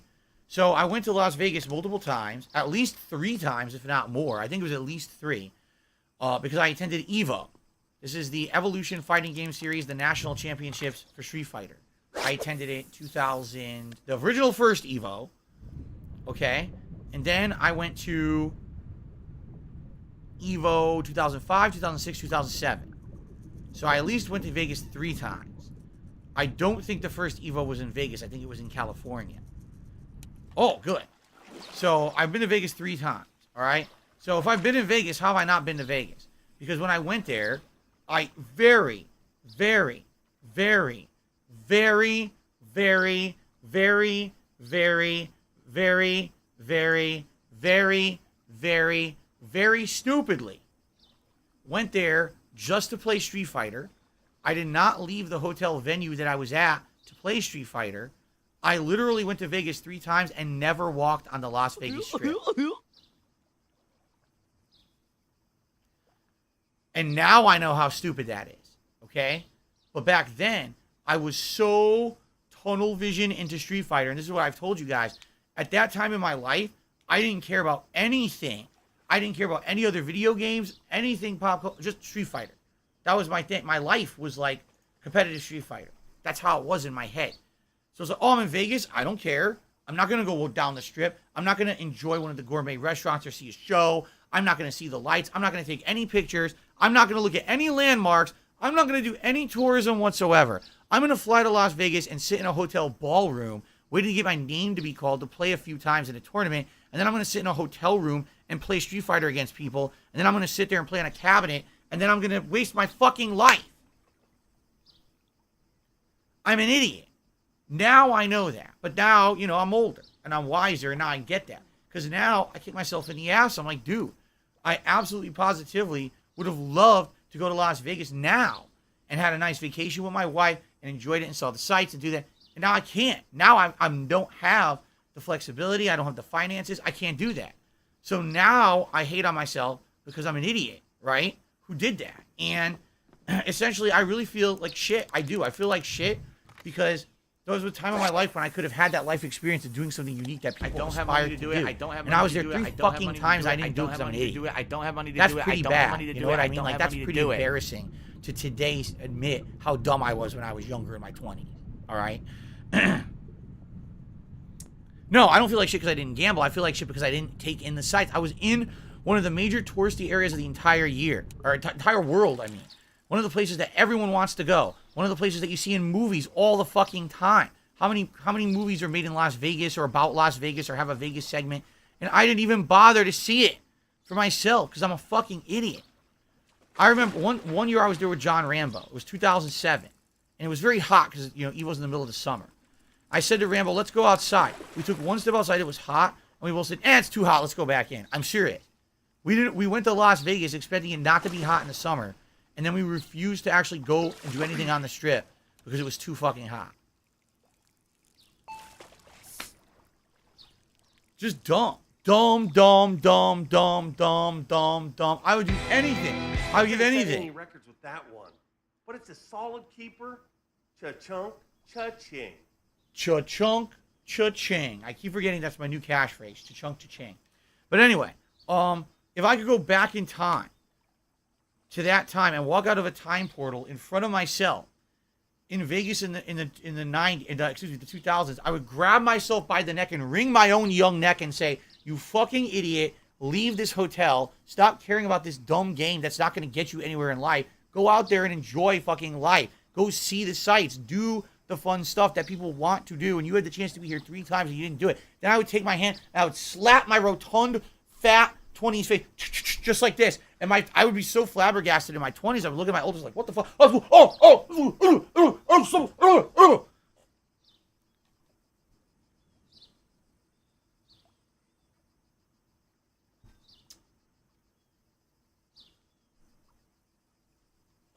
Khajiit Glorious Leaders to me $2 said, I wanted to tell you how much I appreciate your streams. They've got me through some rough times, especially chill streams. Shout out to Jasper and Kat. Thank you so much to Khajiit Glorious Leader. That is a nice thing to say. I appreciate the support. Thank you very much. My keyboard's not working. Okay. Awesome. And by the way, I got into so many explanations, I forgot to split the part. Let me split the part for YouTube. Oops. So, guys, FYI, we got roughly 50 minutes left, give or take. I go a little later, we'll see. But roughly an hour to 50 minutes left, today on the stream. Thank you all for your support so far. One way you could help the stream tonight, give it a like. We're at 52 likes, over 200 viewers. It would be great when you hit 100 likes, and I will do a celebratory bubble blow for you all. It also gives this channel engagement that helps it be found in the YouTube search results. Okay? I need In addition to that, thank you to everyone who super chatted. We have quite a lot of those. And of course, thank you to these tips. Thank you so much, Snorlax, for all your tips. You did a bunch tonight. AK with the biggest single tip of $10. We're at 64 bucks. If we hit 100, it will be Fisherman's Hat time. We will add a new lure to the hat of your choice. All right? That would be awesome. So please consider, if you want to support the stream tonight, chipping is the way to go. So we can have a new lure added to our hat tonight. All right? NDO 103 just hit me $50. 50 smackaroonies. 50 big simoleons. 50 greenbacks. 50 George Washingtons. Thank you, NDO 103. So, this is exciting. Seems like we hit every other week. Every other week we hit it.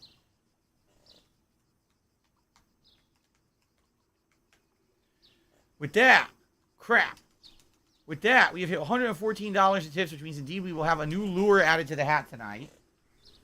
First and foremost, let me try to get the hat on. Let me start recording, because I want to give a shout out to NDO in the video and let everyone know what's going on who's watching on demand on YouTube.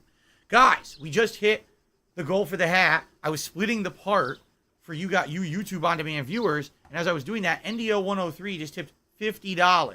So with that, we have hit $114 of tips tonight, which means it is indeed time for the Fisherman's Hat, and we're going to add a new lure to it. But first, I need to find a way to affix the current lure and not have it fall, because it is so loose. You know what it is? This lure is so skinny.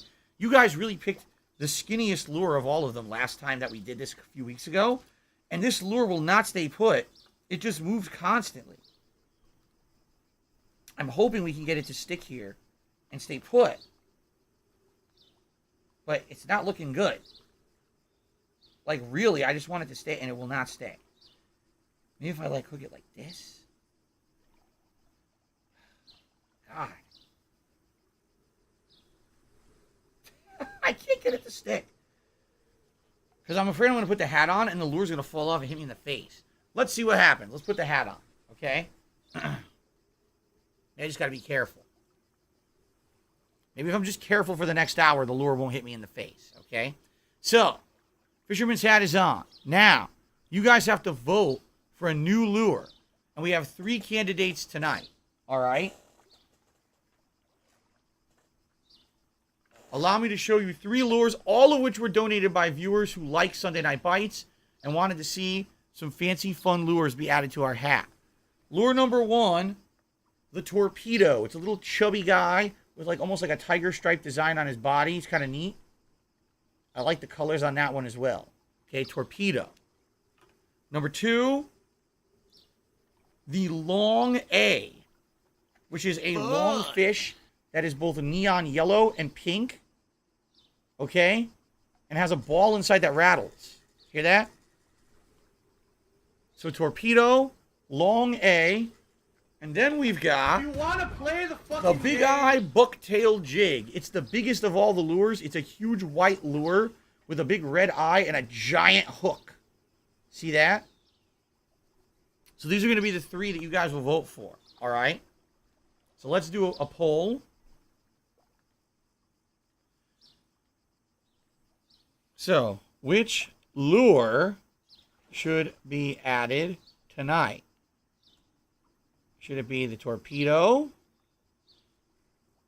Should it be the long A? Or should it be the Big Eye Bucktail? There you go. My laugh sounds like ack, ack, ack. So when I laugh, Please I go, vote. Whatever wins this Or- vote will be added to the hat. It'll be pretty Does that interesting sound to like figure out how the ack, hell we're ack, going to do ack, that. ack, ack? All right, No, so I got them doesn't all sound like here. that at all. We'll see what happens, what you guys vote for. And then if we happen to hit the full tip skull, you guys get to vote for a vest. I would say Marty McFly or beige vest because they would both look like fishing vests. Okay? All right. Let's head into the second half of our stream. Now this shocks Thank God I me. caught a bass. By the way, I'm not mutated supposed to go for creature it that again. would look like it was sitting in a wheelchair. Here we go.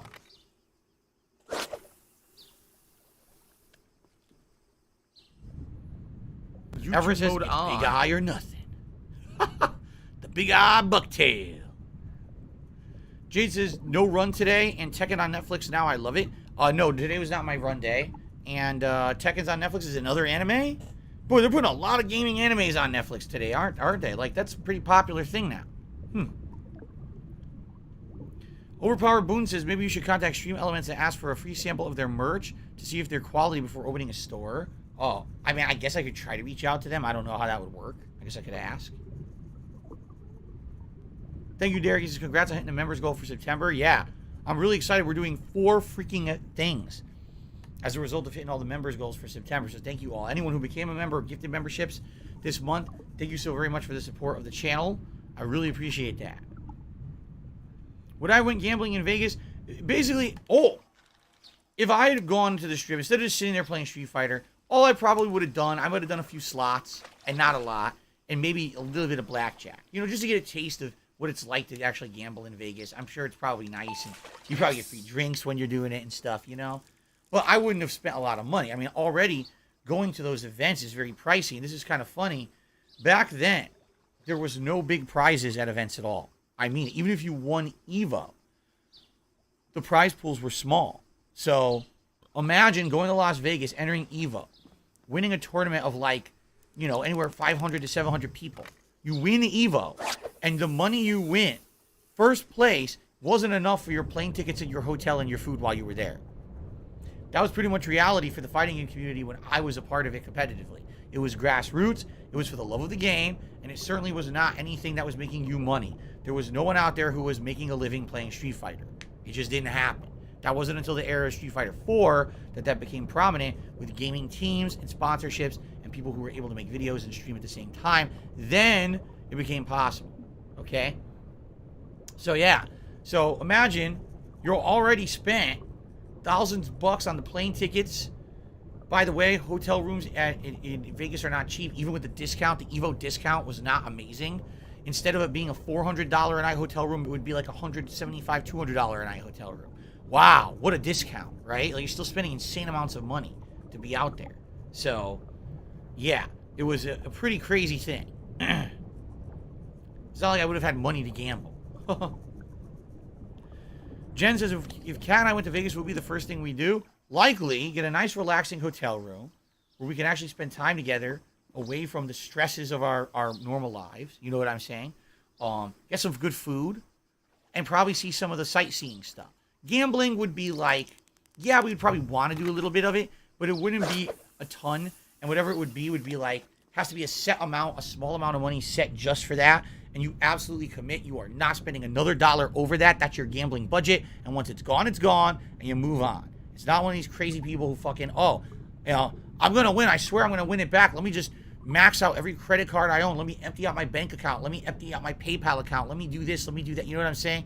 The people are nuts. They get so into it, they can't stop themselves. And that's very dangerous. So that's not what we would want to do. It would be like, maybe set a little bit of a small budget for gambling, but mostly sightseeing, food, maybe see a show or two, and of course, you know, a nice hotel room. But in reality, we don't really want to go to Vegas. And we talked about it. And if we were going to do something here in the United States, we probably want to go to like Disneyland and maybe Universal Studios and do some stuff around Hollywood. We think that would be fun. Maybe one day we want to go to Canada, perhaps, because it is quite close. It wouldn't be a giant flight or anything like that to do that. And one thing my wife always wanted to do is go to Japan. That, I don't know if that's ever going to happen. I would absolutely love to do that with her, but I don't know if we'll ever be able to. We'll see. We'll see if life permits. Maybe before we die, we can go to Japan. But it ain't happening anytime soon, that's for sure. $110.09 from Damn it, PayPal. that fish almost bit. Well, it is a very tight race for these lures. The voting is going back and forth. Now the long A lure is in the lead. Good afternoon, fan of Lovecraft. It's actually evening here. It's 8:30 p.m. for me. How you doing? Did I ever go on a road trip or want to go on one? When I was a kid, I went on a couple road trips with my parents. We would go to places like Six Flags Great Adventure. Once we drove all the way up to, where was it? Rhode Island, I believe. And we went to this nice, like a waterfront with a bunch of touristy stuff there on the waterfront. And there was actually a boardwalk arcade that was awesome, and I loved it. And we did some things out like on the water. I remember doing that with them. That was with my parents. Then when I grew up, I constantly drove to Street Fighter tournaments all over the East Coast, and that would be definitely considered a road trip. The longest one I ever went on, I drove all the way from Connecticut all the way down the coast through all the states down into like Virginia. And then there was a tournament in Virginia that I went to, and then I drove all the way back up. The drive, no exaggeration, was like 18 hours because of the traffic. If there was no traffic, it would have been like a quick straight shot trip, but there was insane traffic. So I ended up taking forever to get to where I wanted to go for the Street Fighter tournament. And it was to be cool. I used to team up with all my friends, you know, from Connecticut who played Street Fighter with me. We'd all go together. We'd shack up together, you know, at the hotels to save money. Yeah, it was good times. Those road trips were pretty fun, admittedly.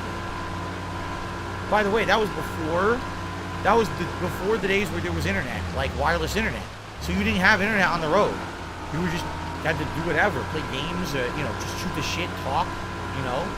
There was no internet in the car in the 2000s. It didn't exist.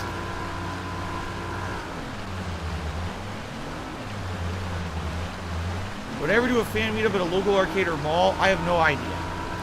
I'm not really concerned thinking about that. It's not something I'm even considering at this point. An anonymous tipper tipped me $1.50. Says, any advice you can give to someone who may be starting up a cashier's job at a grocery store? Not really, and why I say that is because I've never actually been a formal cashier. I did work at Circuit City, and when I worked there, I did work the cashier sometimes, but not often. I was like a backup cashier. I was the one who worked in the electronics department because I knew about computers, and then I actually learned all about digital cameras when I worked at Circuit City, and I actually really liked the digital camera department.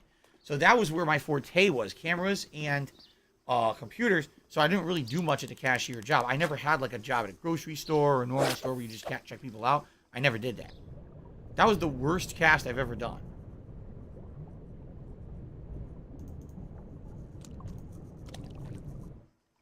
Okay. Before GPS or MapQuest? Well, yes. Back then, MapQuest, you would print out directions early and have the paper directions with you in the car. There was no way to access MapQuest in your car. As for a GPS, did they exist? Yes, but they were insanely expensive. No one owned a GPS in the early to mid-2000s. No one bought them because they were just too pricey. If you even got a rental car, you would pay extra money to rent the GPS unit that would affix to your dashboard. No one had GPS in their phones. Today, it's like, why would you need a GPS? Just use your phone. It's free, right? But back then, not at all. Back then, it wasn't prominent in any way. Shit, there's a fish. Come on. Come over here and bite. No, I never worked in a warehouse. Circuit City is the equivalent. You ever heard of Best Buy? Circuit City was an electronics and media store. Back when people actually used to buy physical movies, physical CDs, stuff like that. They were known as one of the go-to destinations to buy that in the United States. Plus, they had stereo equipment, car stereos, digital cameras, computers, all kinds of electronics. Today, Best Buy would be the equivalent, but Best Buy doesn't even sell media anymore.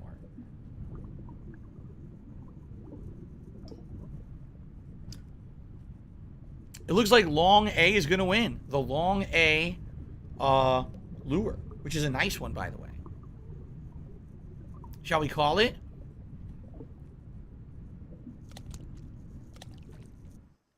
Yeah, we're going to call it. The long A lure has won. So let's see how I'm going to do this. By the way, this lure stayed in place when the hat was on, so that's good. Well, all it needs is my big, bulbous, swollen head inside of it.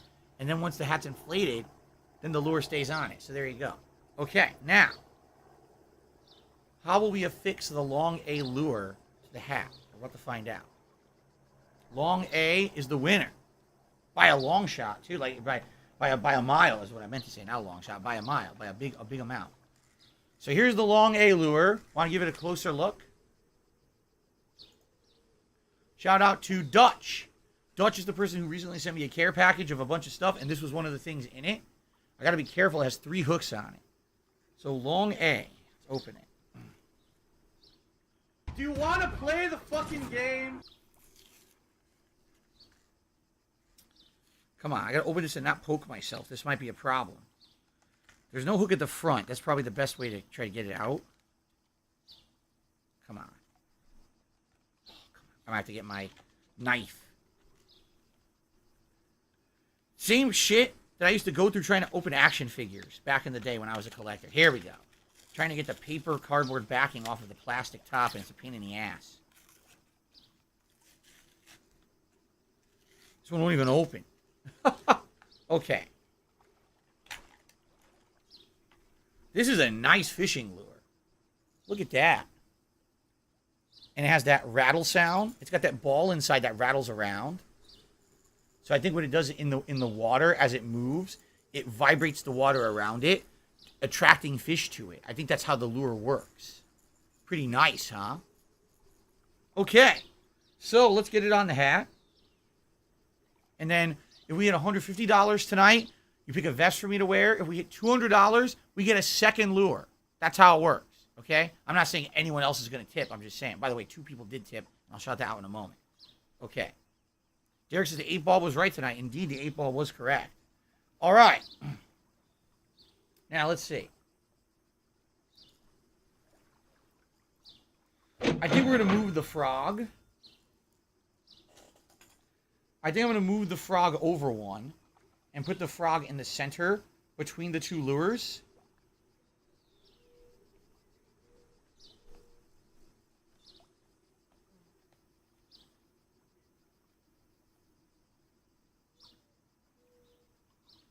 And then I think I'm gonna have one big lure on one side and one big lure on the other side. That's what I'm thinking.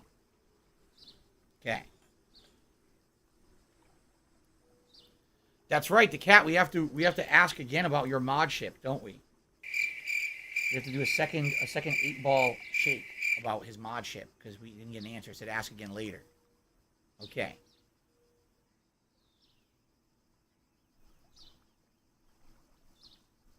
Wow, this is going to be difficult.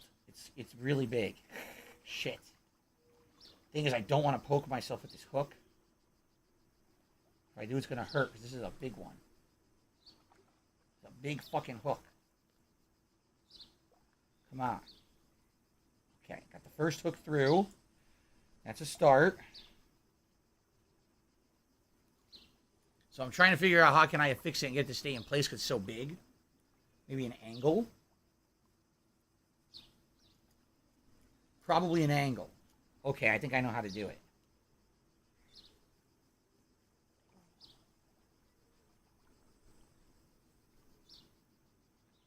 Yeah, in fact, this is going to work nicely. That one will stay on. And the reason that one will stay on nicely, because it has 3 hooks. So one hook is going to hold it in place here, and the other hook holds it on the other one. So this is going to stay in place really nicely and not move. Here you go. Look at that. Now let's put it on.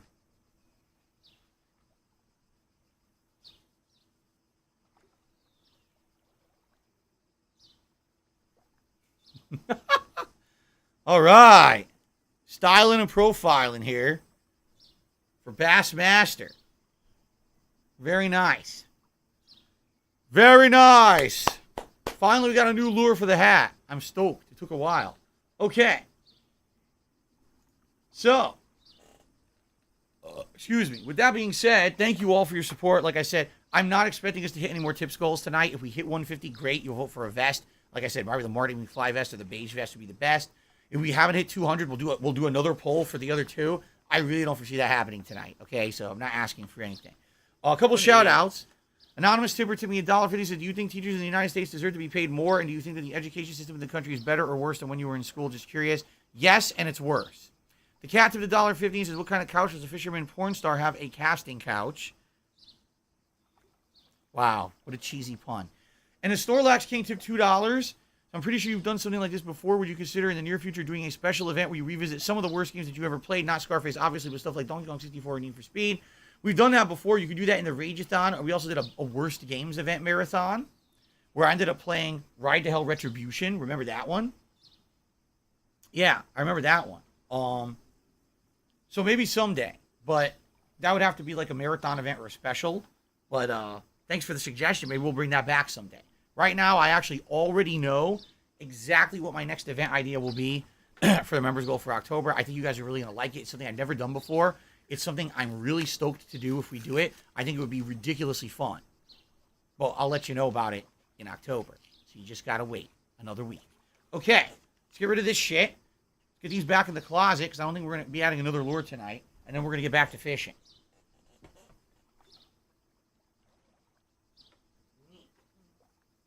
Neat.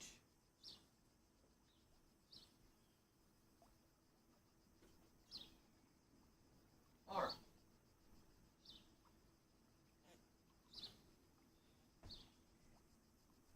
All right. Derek is correct. He says, don't forget about the 8-ball. All right, here we go. The second shake. Is the cat destined to become a moderator on my stream? He earned this earlier tonight with an $8 tip. Ready? Here we go.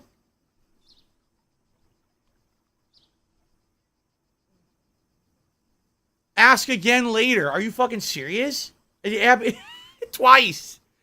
All right, the cat at the end of the stream, we're going to do it one more time. I can't believe it did it twice in a row. Ask again later. All right. Well, I don't know about you guys. I listen to the 8-ball. I do what I'm told. He said ask again later, so we'll ask again by the end of tonight's stream. Poor the cat is in such suspense. He's never going to get an answer, right? All right. Oh? Derek says, were you planning to get rid of the thing around your head? What does that mean? Huh? Tekken Bloodlines is the name of the new Netflix series. Interesting.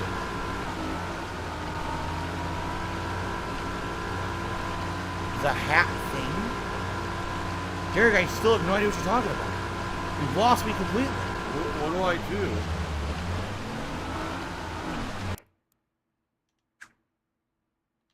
I'm going to go straight across the lake this way.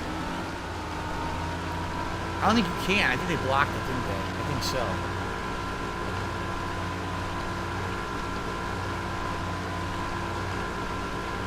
Do I hold any superstitious beliefs?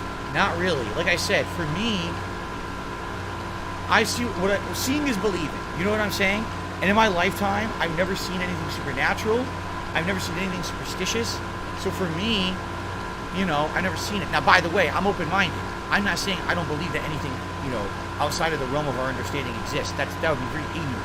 Because the whole way science works is by conducting experiments to determine how things work outside of our realm of understanding and then making it our realm of understanding. So, you know, things that we scientifically understand today, maybe 100 years ago, we thought was spiritual, right? So I'd be pretty ignorant to not think that there could be things out there that we don't understand yet, all right? But that being said, I've never seen anything spiritual, you know, supernatural or anything like that. No aliens, no ghosts, no ghoulies. The only thing is every fall, there's a few vampires that come swinging through. They fly down and as they're migrating through, and sometimes they knock on our door at night and they ask us if we have any spare blood. And I keep telling them no, that this is a vegan state, Washington. They're in the wrong spot, and they always get pissed at me like, Washington, hate Washington. There's no blood around here. And then they leave. But outside of that, I've never really seen anything, so I don't really believe much. So there you go. But I'm open-minded. I'm open-minded. Maybe there are werewolves and mermen and ghosts and ghoulies and aliens there. You never know. What about believing in karma? See, I don't know. Here's the thing. I would love to believe in karma. All right, really. But sadly, I know of a lot of people in life that had a lot of horrible things happen to them that they didn't deserve. Wow, there's some people who just seem to be getting rewarded endlessly when all they've done is hurt people around them. So I don't know if karma really exists, or maybe karma is just a fairy tale we created to try to make us believe that wrongs will be righted, when in reality it's just a way to cope with the fact that life isn't fair. I don't know. I don't know.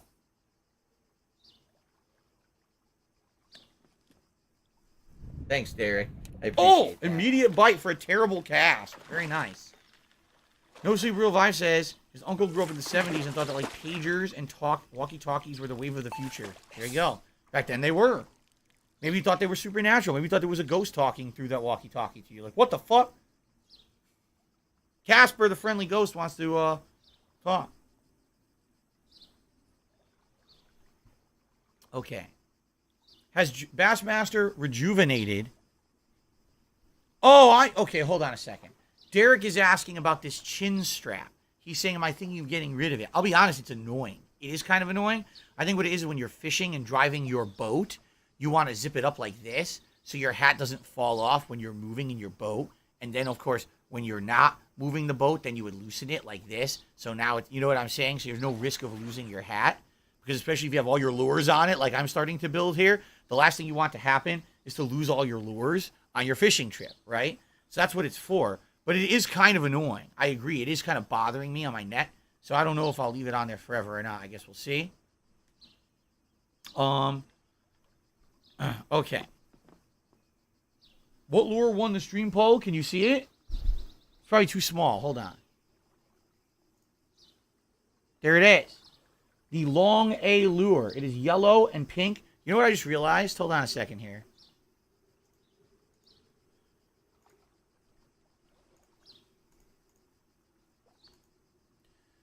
I didn't have my white balance on, so the camera probably looked kind of weird. Then again, it's just a yellowish light anyway. But so here it is. It's the yellow and pink see-through giant lure. It's huge. It's a really large lure. There you go. Okay. Team Edward or Jacob? Oh, man, you can't decide. Between those two fucking studs, those giant, those guys are specimens. You can't be picking between those two. That's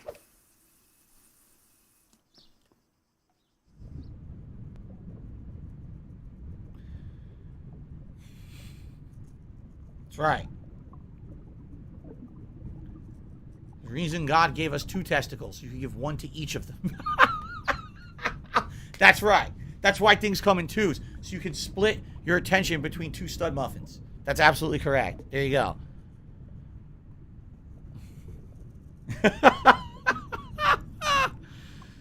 I should go on a Twilight tour because I'm in Washington. I think that would be something I'd probably not be interested in. I'm just saying. Probably the least interesting thing to be possible. I think I get more interest staring at the wall of my fucking office from point blank range than doing a tour of Washington for fucking Twilight. Anyway. Final Low Crash has put a 4 terabyte hard drive in his PS5. Oh, did you? How hard was it? How hard was it to do an upgrade to the PS5? And also, a good question, how expensive was it? Because I've heard that it's actually kind of annoyingly expensive to upgrade your current gen consoles. Not that it's a big deal for me. I don't know why people run out of space, because you know me, I play a lot of games, and I have not run out of space on either console. Now, it is true that I do alternate between the consoles with games, so that way, maybe I'm not putting it all on one console, so maybe that's why, but yeah, I'm not even close to running out of space on either one. No, my wife is not into Twilight. Kat hates Twilight. She thinks it's like the worst fucking stupid thing ever. She has absolutely no desire to do anything with Twilight.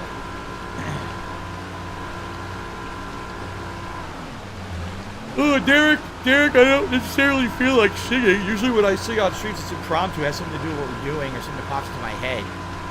That's in line with, like, what we're talking about. So.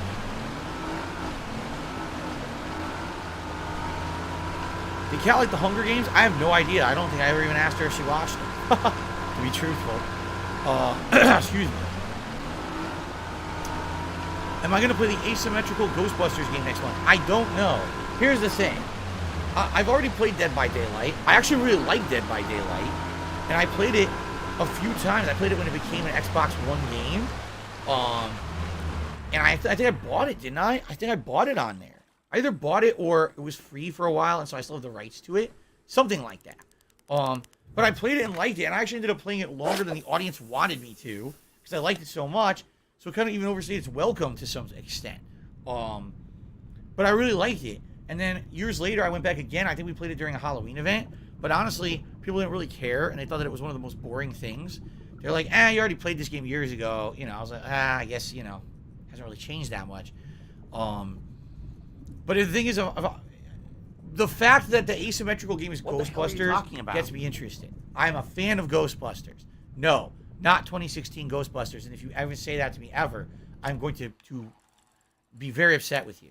I was going to say I would try to hurt you, but I'm not a vengeful and hateful person anymore, so I would not try to hurt you. However, I'd be very upset with you if you brought up the 2016 Ghostbusters, okay? So, I like Ghostbusters, and because of that, I'm thinking I might like the game. Being an asymmetrical game with Ghostbusters in it could be pretty neat. But I don't know. I'm on the fence. And the thing is, there's a ton of games out in October. So, with the fact that, number one, I'm already going to be dropping an insane amount of money on it. On games that month. And number two, the fact that I don't know if it's even going to be anything that's interesting to my audience. I don't know. It's an on-the-fence game for me. We'll see what happens.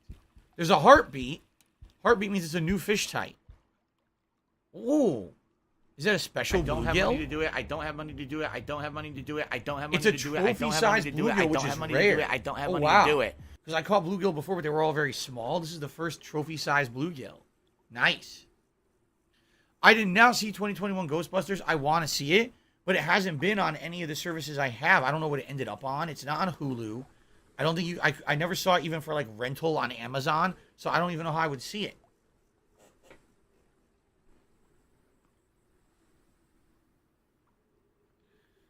Did I get into any fist fights when I was younger? Yes, constantly. I would actually dive into the lake and just punch fish left and right.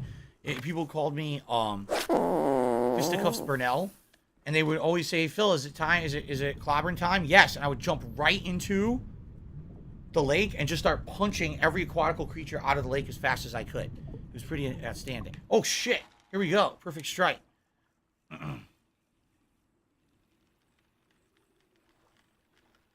What do we got here? It looks like a small one. Energetic, though. You got a little hopper. Little hopper of a fish. There we go. It's a bass. I didn't even think it was a bass, but it's a bass. It's okay. Spotted bass.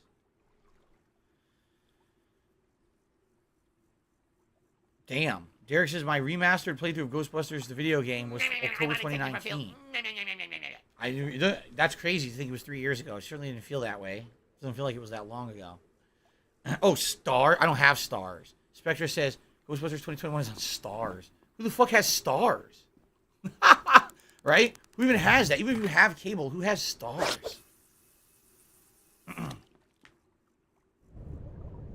Okay. What is an asymmetrical game? It's a game where basically it's a group against one opponent, but the opponent is overpowered. So in Dead by Daylight, it's a murderous killer against 4 survivors. The survivors are not strong by any means, and they can't really defeat the killer. All they can do is hinder the killer from killing them and then try to escape. So that's the whole idea. It's like 4v1 or whatever. They're just going to release the Dragon Ball one soon, which is really stupid. Why the fuck do you need an asymmetrical killer Dragon Ball game? It's the dumbest thing I've ever heard. It's like, they're so unoriginal. Just copy the formula of other games and throw Dragon Ball characters on it. Oh, we made a video game. Yeah, sure you did, asshole. And you fucking lazy. Ding dong die. It's so terrible to me. Ding dong die. Oh, ding dong. Ding dong die. Oh. When there's something strange in my neighborhood, who am I going to call? He-Man. Hear that? The hook swinging around. You call He-Man. That's right, and Killer Clowns from Outer Space is copying it too. That's right. They're all doing this now. They're all doing exactly the same effing game. It's ridiculous. Phantom Lovecraft says it's very easy to upgrade the SSD in the PS5. You screw it. There's a screw it in the inside. Porn is awesome. Wait, just screw it inside the empty SSD slot in the console. When you restart the console, it works. Oh, I didn't even know it had an empty slot. I seriously didn't even know that. I didn't know that there was this expansion slot on a PS5. You know, I haven't messed with mine at all. I haven't touched it besides setting it up. No! Do I still have a glow-in-the-dark Ghostbuster shirt from back in the day? No. Any shirts you haven't seen in the rotation recently, I don't have anymore. They probably fell apart over the years and got thrown out.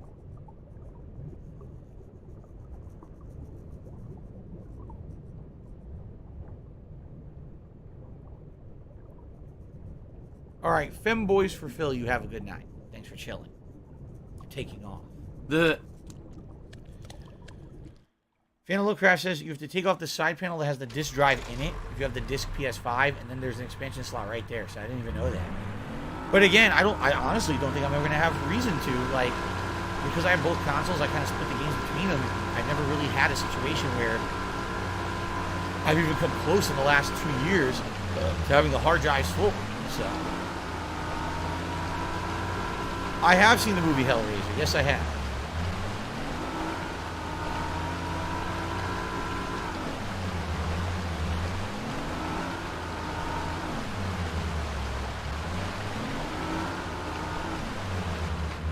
No big fish, just little ones. Itty bitty, see? There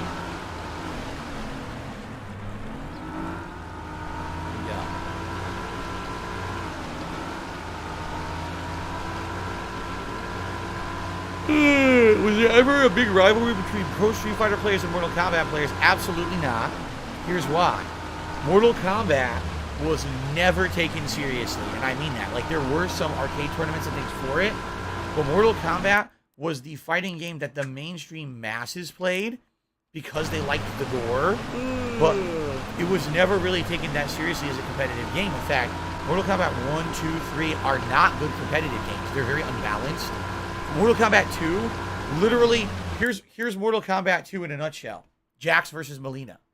That's the whole game. Literally, no one in the game can be played competitively but Jax and Melina. Jax and Melina beat every other character in the game. That's how unbalanced those games are. So they were not taken seriously in the competitive scenes back in the day. Now, with the reboot trilogy that has come out in the last decade, now it's taken seriously again.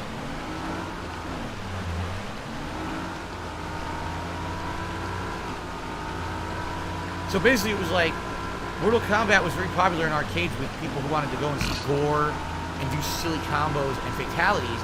But people who wanted to play games competitively and actually, like, play tournaments, play Street Fighter. That's how it was.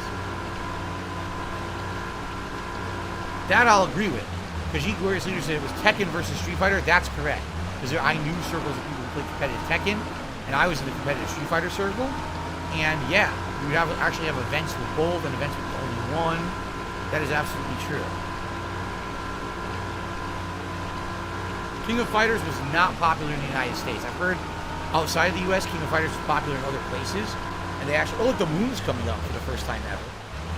I actually heard in other places they did do tournaments and stuff, but they never in the United States was it popular. Guys, just so you know, about 10-15 minutes left on the stream. Thanks for being a great audience. We didn't hit the likes goal, which is shocking to me, because we hit the tips goal, but we didn't hit the likes goal. Last chance, come on, let's do a Hail Mary bomb of some likes. Let's hit 100 likes, and I'll do a bubble blow for you guys. It would help the stream as well, for engagement purposes, okay? And, oh, it just started to rain. Oh, wow.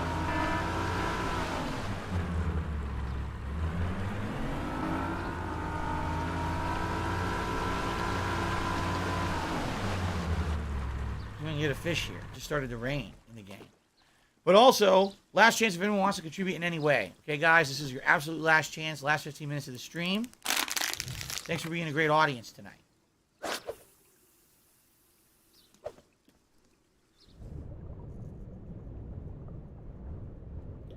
There was just no big fish today, right? We did get a couple trophy fish, but nothing big at all.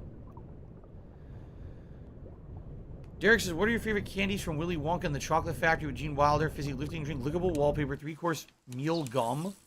Or the everlasting gobstopper. The only one that was I real was don't the care. everlasting gobstopper, and I think they also had the scrumdiddlyumptious bar.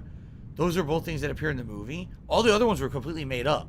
They never were sellable products, right? I think the lickable wallpaper was cool. The one where he goes, the schnozberries taste like schnozberries.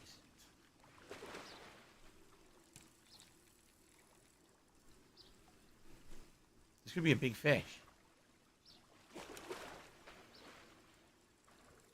I think it is a big fish. Don't go behind the boat. What do I do? Got him. What is it? Pretty big bass. Pretty big. Very nice. I'm not going to set any records with that one, but at least it's a good, solid keeper. There you go. Frizzy lifting drinks was just a gimmick, you know, for that scene, I feel. It wasn't anything special. That was like the same tone as the talking machine in Bioshock. What does he say again? Huh? Plum Girl, I have no idea what you're talking about. What did you mean by that? You lost me.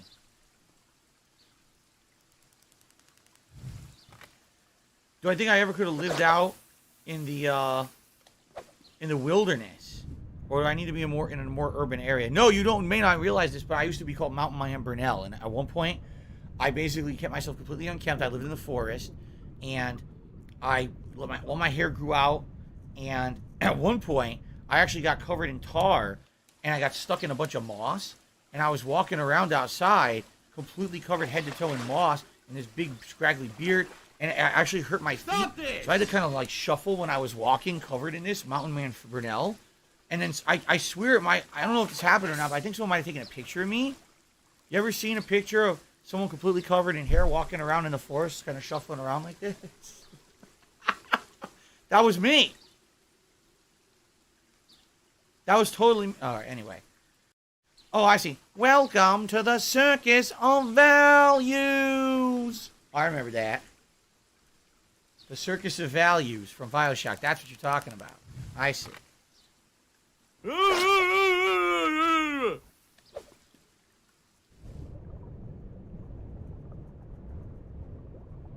Was that actually chocolate Augustus Gloop fell into in the Willy Wonka movie? Of course not.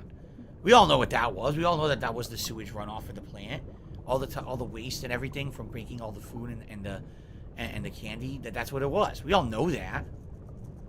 I mean, we're not gonna fool ourselves. A mutated creature that would look like it was sitting in a just went wheelchair. down the Hershey Highway of liquid shit. You're gonna fucking, you can make it up. You don't tell them it's Yoo-hoo. You don't want all the children all simultaneously vomiting profusely with each other in conjunction in the movie theater, do you? Come on. Yes.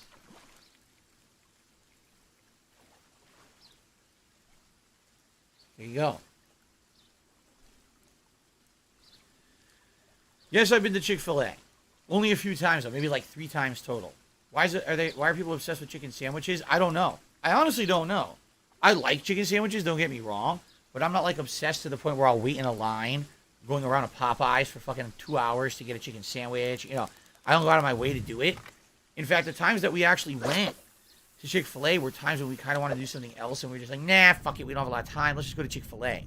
And it was very good, don't get me wrong, but like, it's not something that I aspire to eat on my day off. You know what I'm saying? My eyes are burning, which is why I got my glasses off here for a second. We are at 81 likes, so it looks like sadly we're not going to hit our 100 likes goal tonight. I don't know what happened. I don't know how the hell we didn't get 100 likes on stream. Last chance, anyone who wants to like the stream or contribute for anything else. We're in the last few minutes of the stream. Oh, come on! Dude, seriously, that big-ass fish?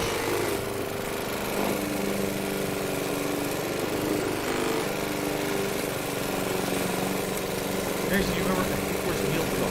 Oh, yeah, I remember that. It changed the flavor. Disgusting. Mostly Real Vibes is eating chicken food. Surprisingly, a gas station has a side restaurant that sells chicken food, and I kid you not, it's way better than KFC and Popeyes. I've seen some stuff like that. I've seen some gas stations that have like little side things connected to them.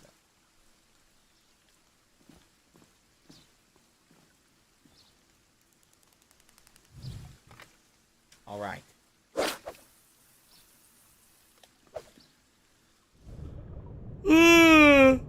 Now I'm falling asleep. What is going on? My coffee is worn off, and now I'm like falling asleep on the stream. This is not good. I'm too old. That's the problem. I'm 40 years old now. So now I'm like tired right away. And, you know, this is bad. I need to get my stamina up for these late night streams of fishing. Oh my god, now I'm exploding. I'm burping. I'm yawning. I'm absolutely obnoxious. I'm the worst kind of streamer. No one wants to tune into a streamer and see them completely disengaged burping and yawning and farting. You don't know about the farting because you're not here. If you were here, you would definitely know about it. Let's see here. All right, Derek, you have a good night. And it looks like we have hit 100 likes on the stream, which means we will have celebratory bubble blow. Bubble blow. Are you guys ready?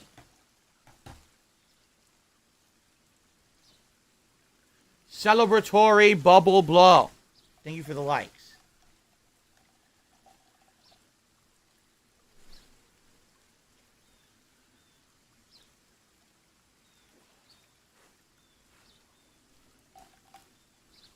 All right. And before we forget, we owe the cat one final attempt at the Magic 8 Ball for the night. Here it goes. Will the cat ever become a moderator on DSP Gaming? Ready?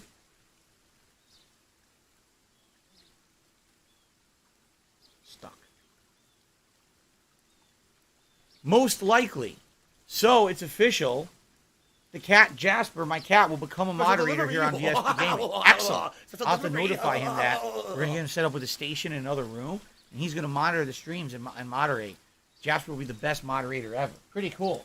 So congratulations to Jasper in becoming a moderator on DSP Gaming. That is excellent news. Okay. Real Take Sports is a super chat saying testosterone replacement are good to check on your hormones. Oh my god. Yes, because I yawned on my stream. It's obviously it's a testosterone deficiency. You hit it right on the head there. Real Take Sports. Thanks so much for your super chat. All right, guys. The last two casts. How about that? We'll do two final casts of the night. Here's the first. Shit. That sucks. Look at all the fish. Dude, he's glowing. Did you see that? Oh! Oh! What kind of fish is this? I think it's a big-ass catfish. I think it's a big catfish. I think so. It sure looked like one. This would be stupendous if our last catch of the night is an amazing catfish. Because these are big fish.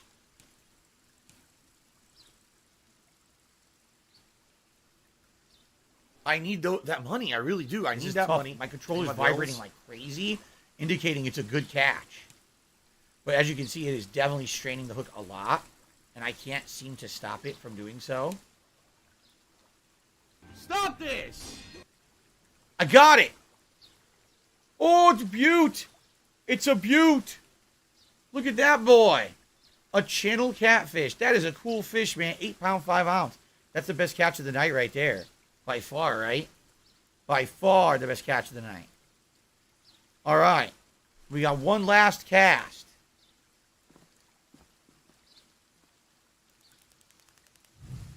I'm a pussy.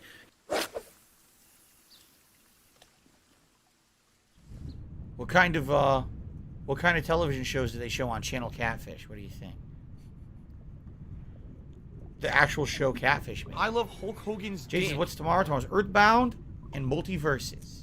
More good variety here on DSP Gaming tomorrow. We're starting to head into the end game of Earthbound at this point.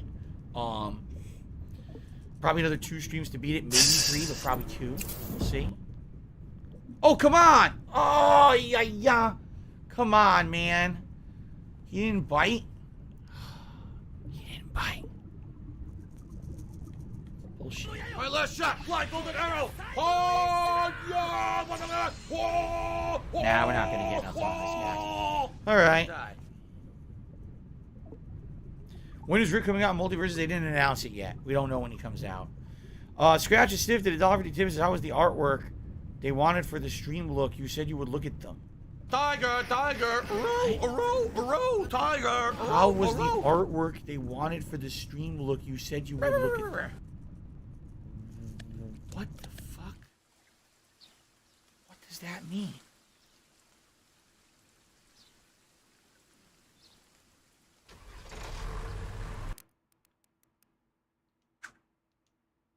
Okay. Here's our recap for the night. Sadly, we didn't catch many fish tonight. We've definitely caught way better before. We had a few bass. We had one largemouth bass that was of trophy size. We did have the big bluegill. That was a trophy bluegill. Enchanted hat of money And, buff reduces your salt levels while the We hat did is have worn. the channel catfish, the 8-pounder. That's definitely the biggest fish of the night right there. So, all right, guys, thank you. Another Sunday night bites in the bag.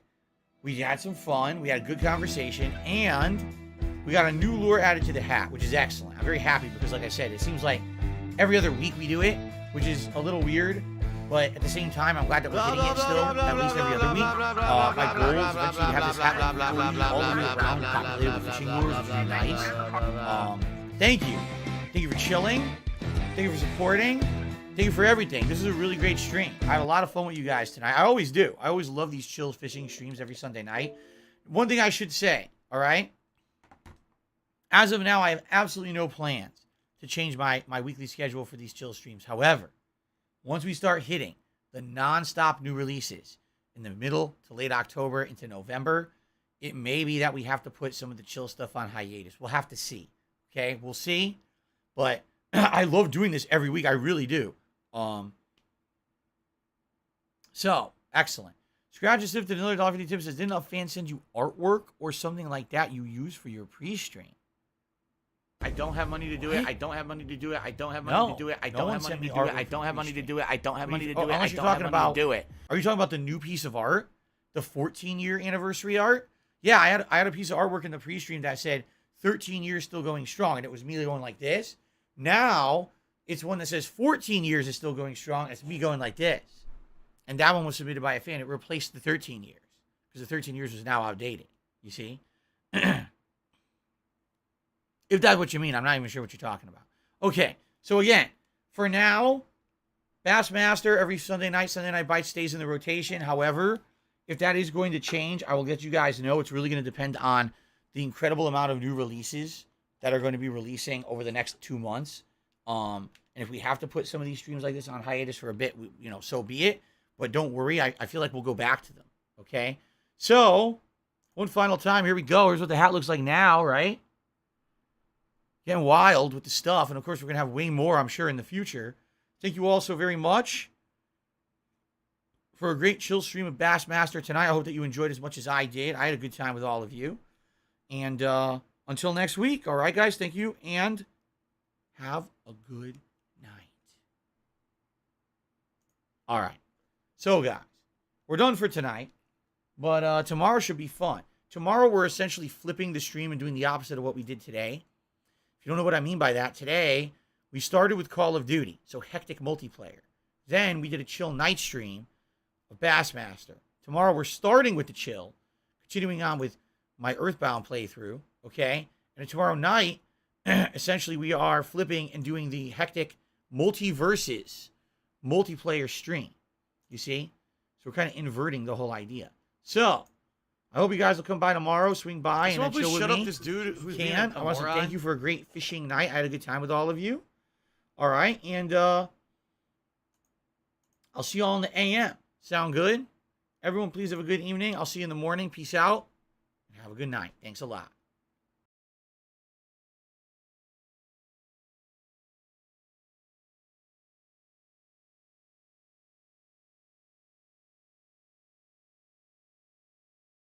They said, Phil, we contribute to you, but it always seems like it's a black hole. Because it always seems like no matter how much we contribute, you're always still having problems. You're always still in debt, and nothing's getting better. I agree with you.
laugh sounds like ack, ack, ack. So when I laugh and I go, or does that sound like ack, ack, ack, ack, ack? No, it sounds nothing like that at all.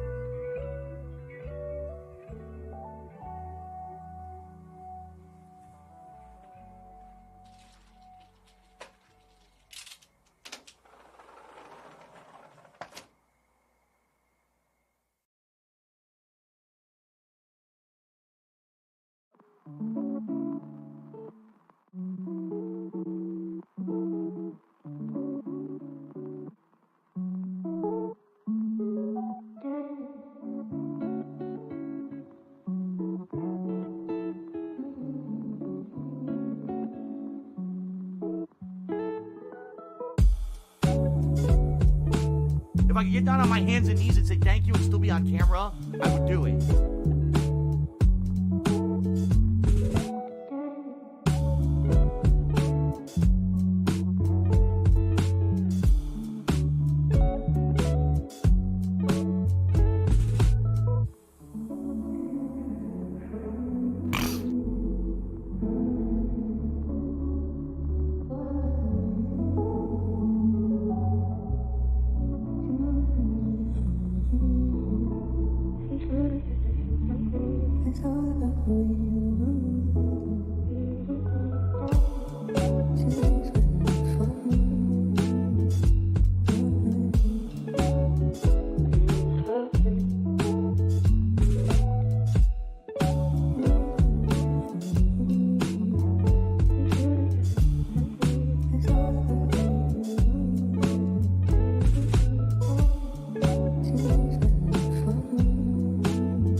I guess we all have future pants. They're pants we're going to wear tomorrow. And the next day. And the day after that.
have future pants. They're pants we're going to wear tomorrow, and the next day, and the day after that.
cocksucker.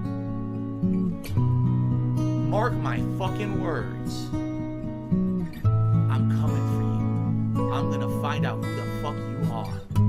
You motherfucker. You are fucked.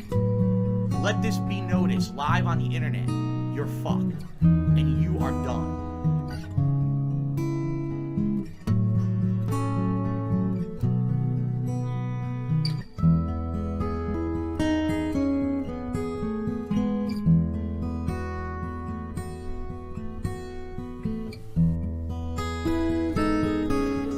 Snort, snort.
Thank you.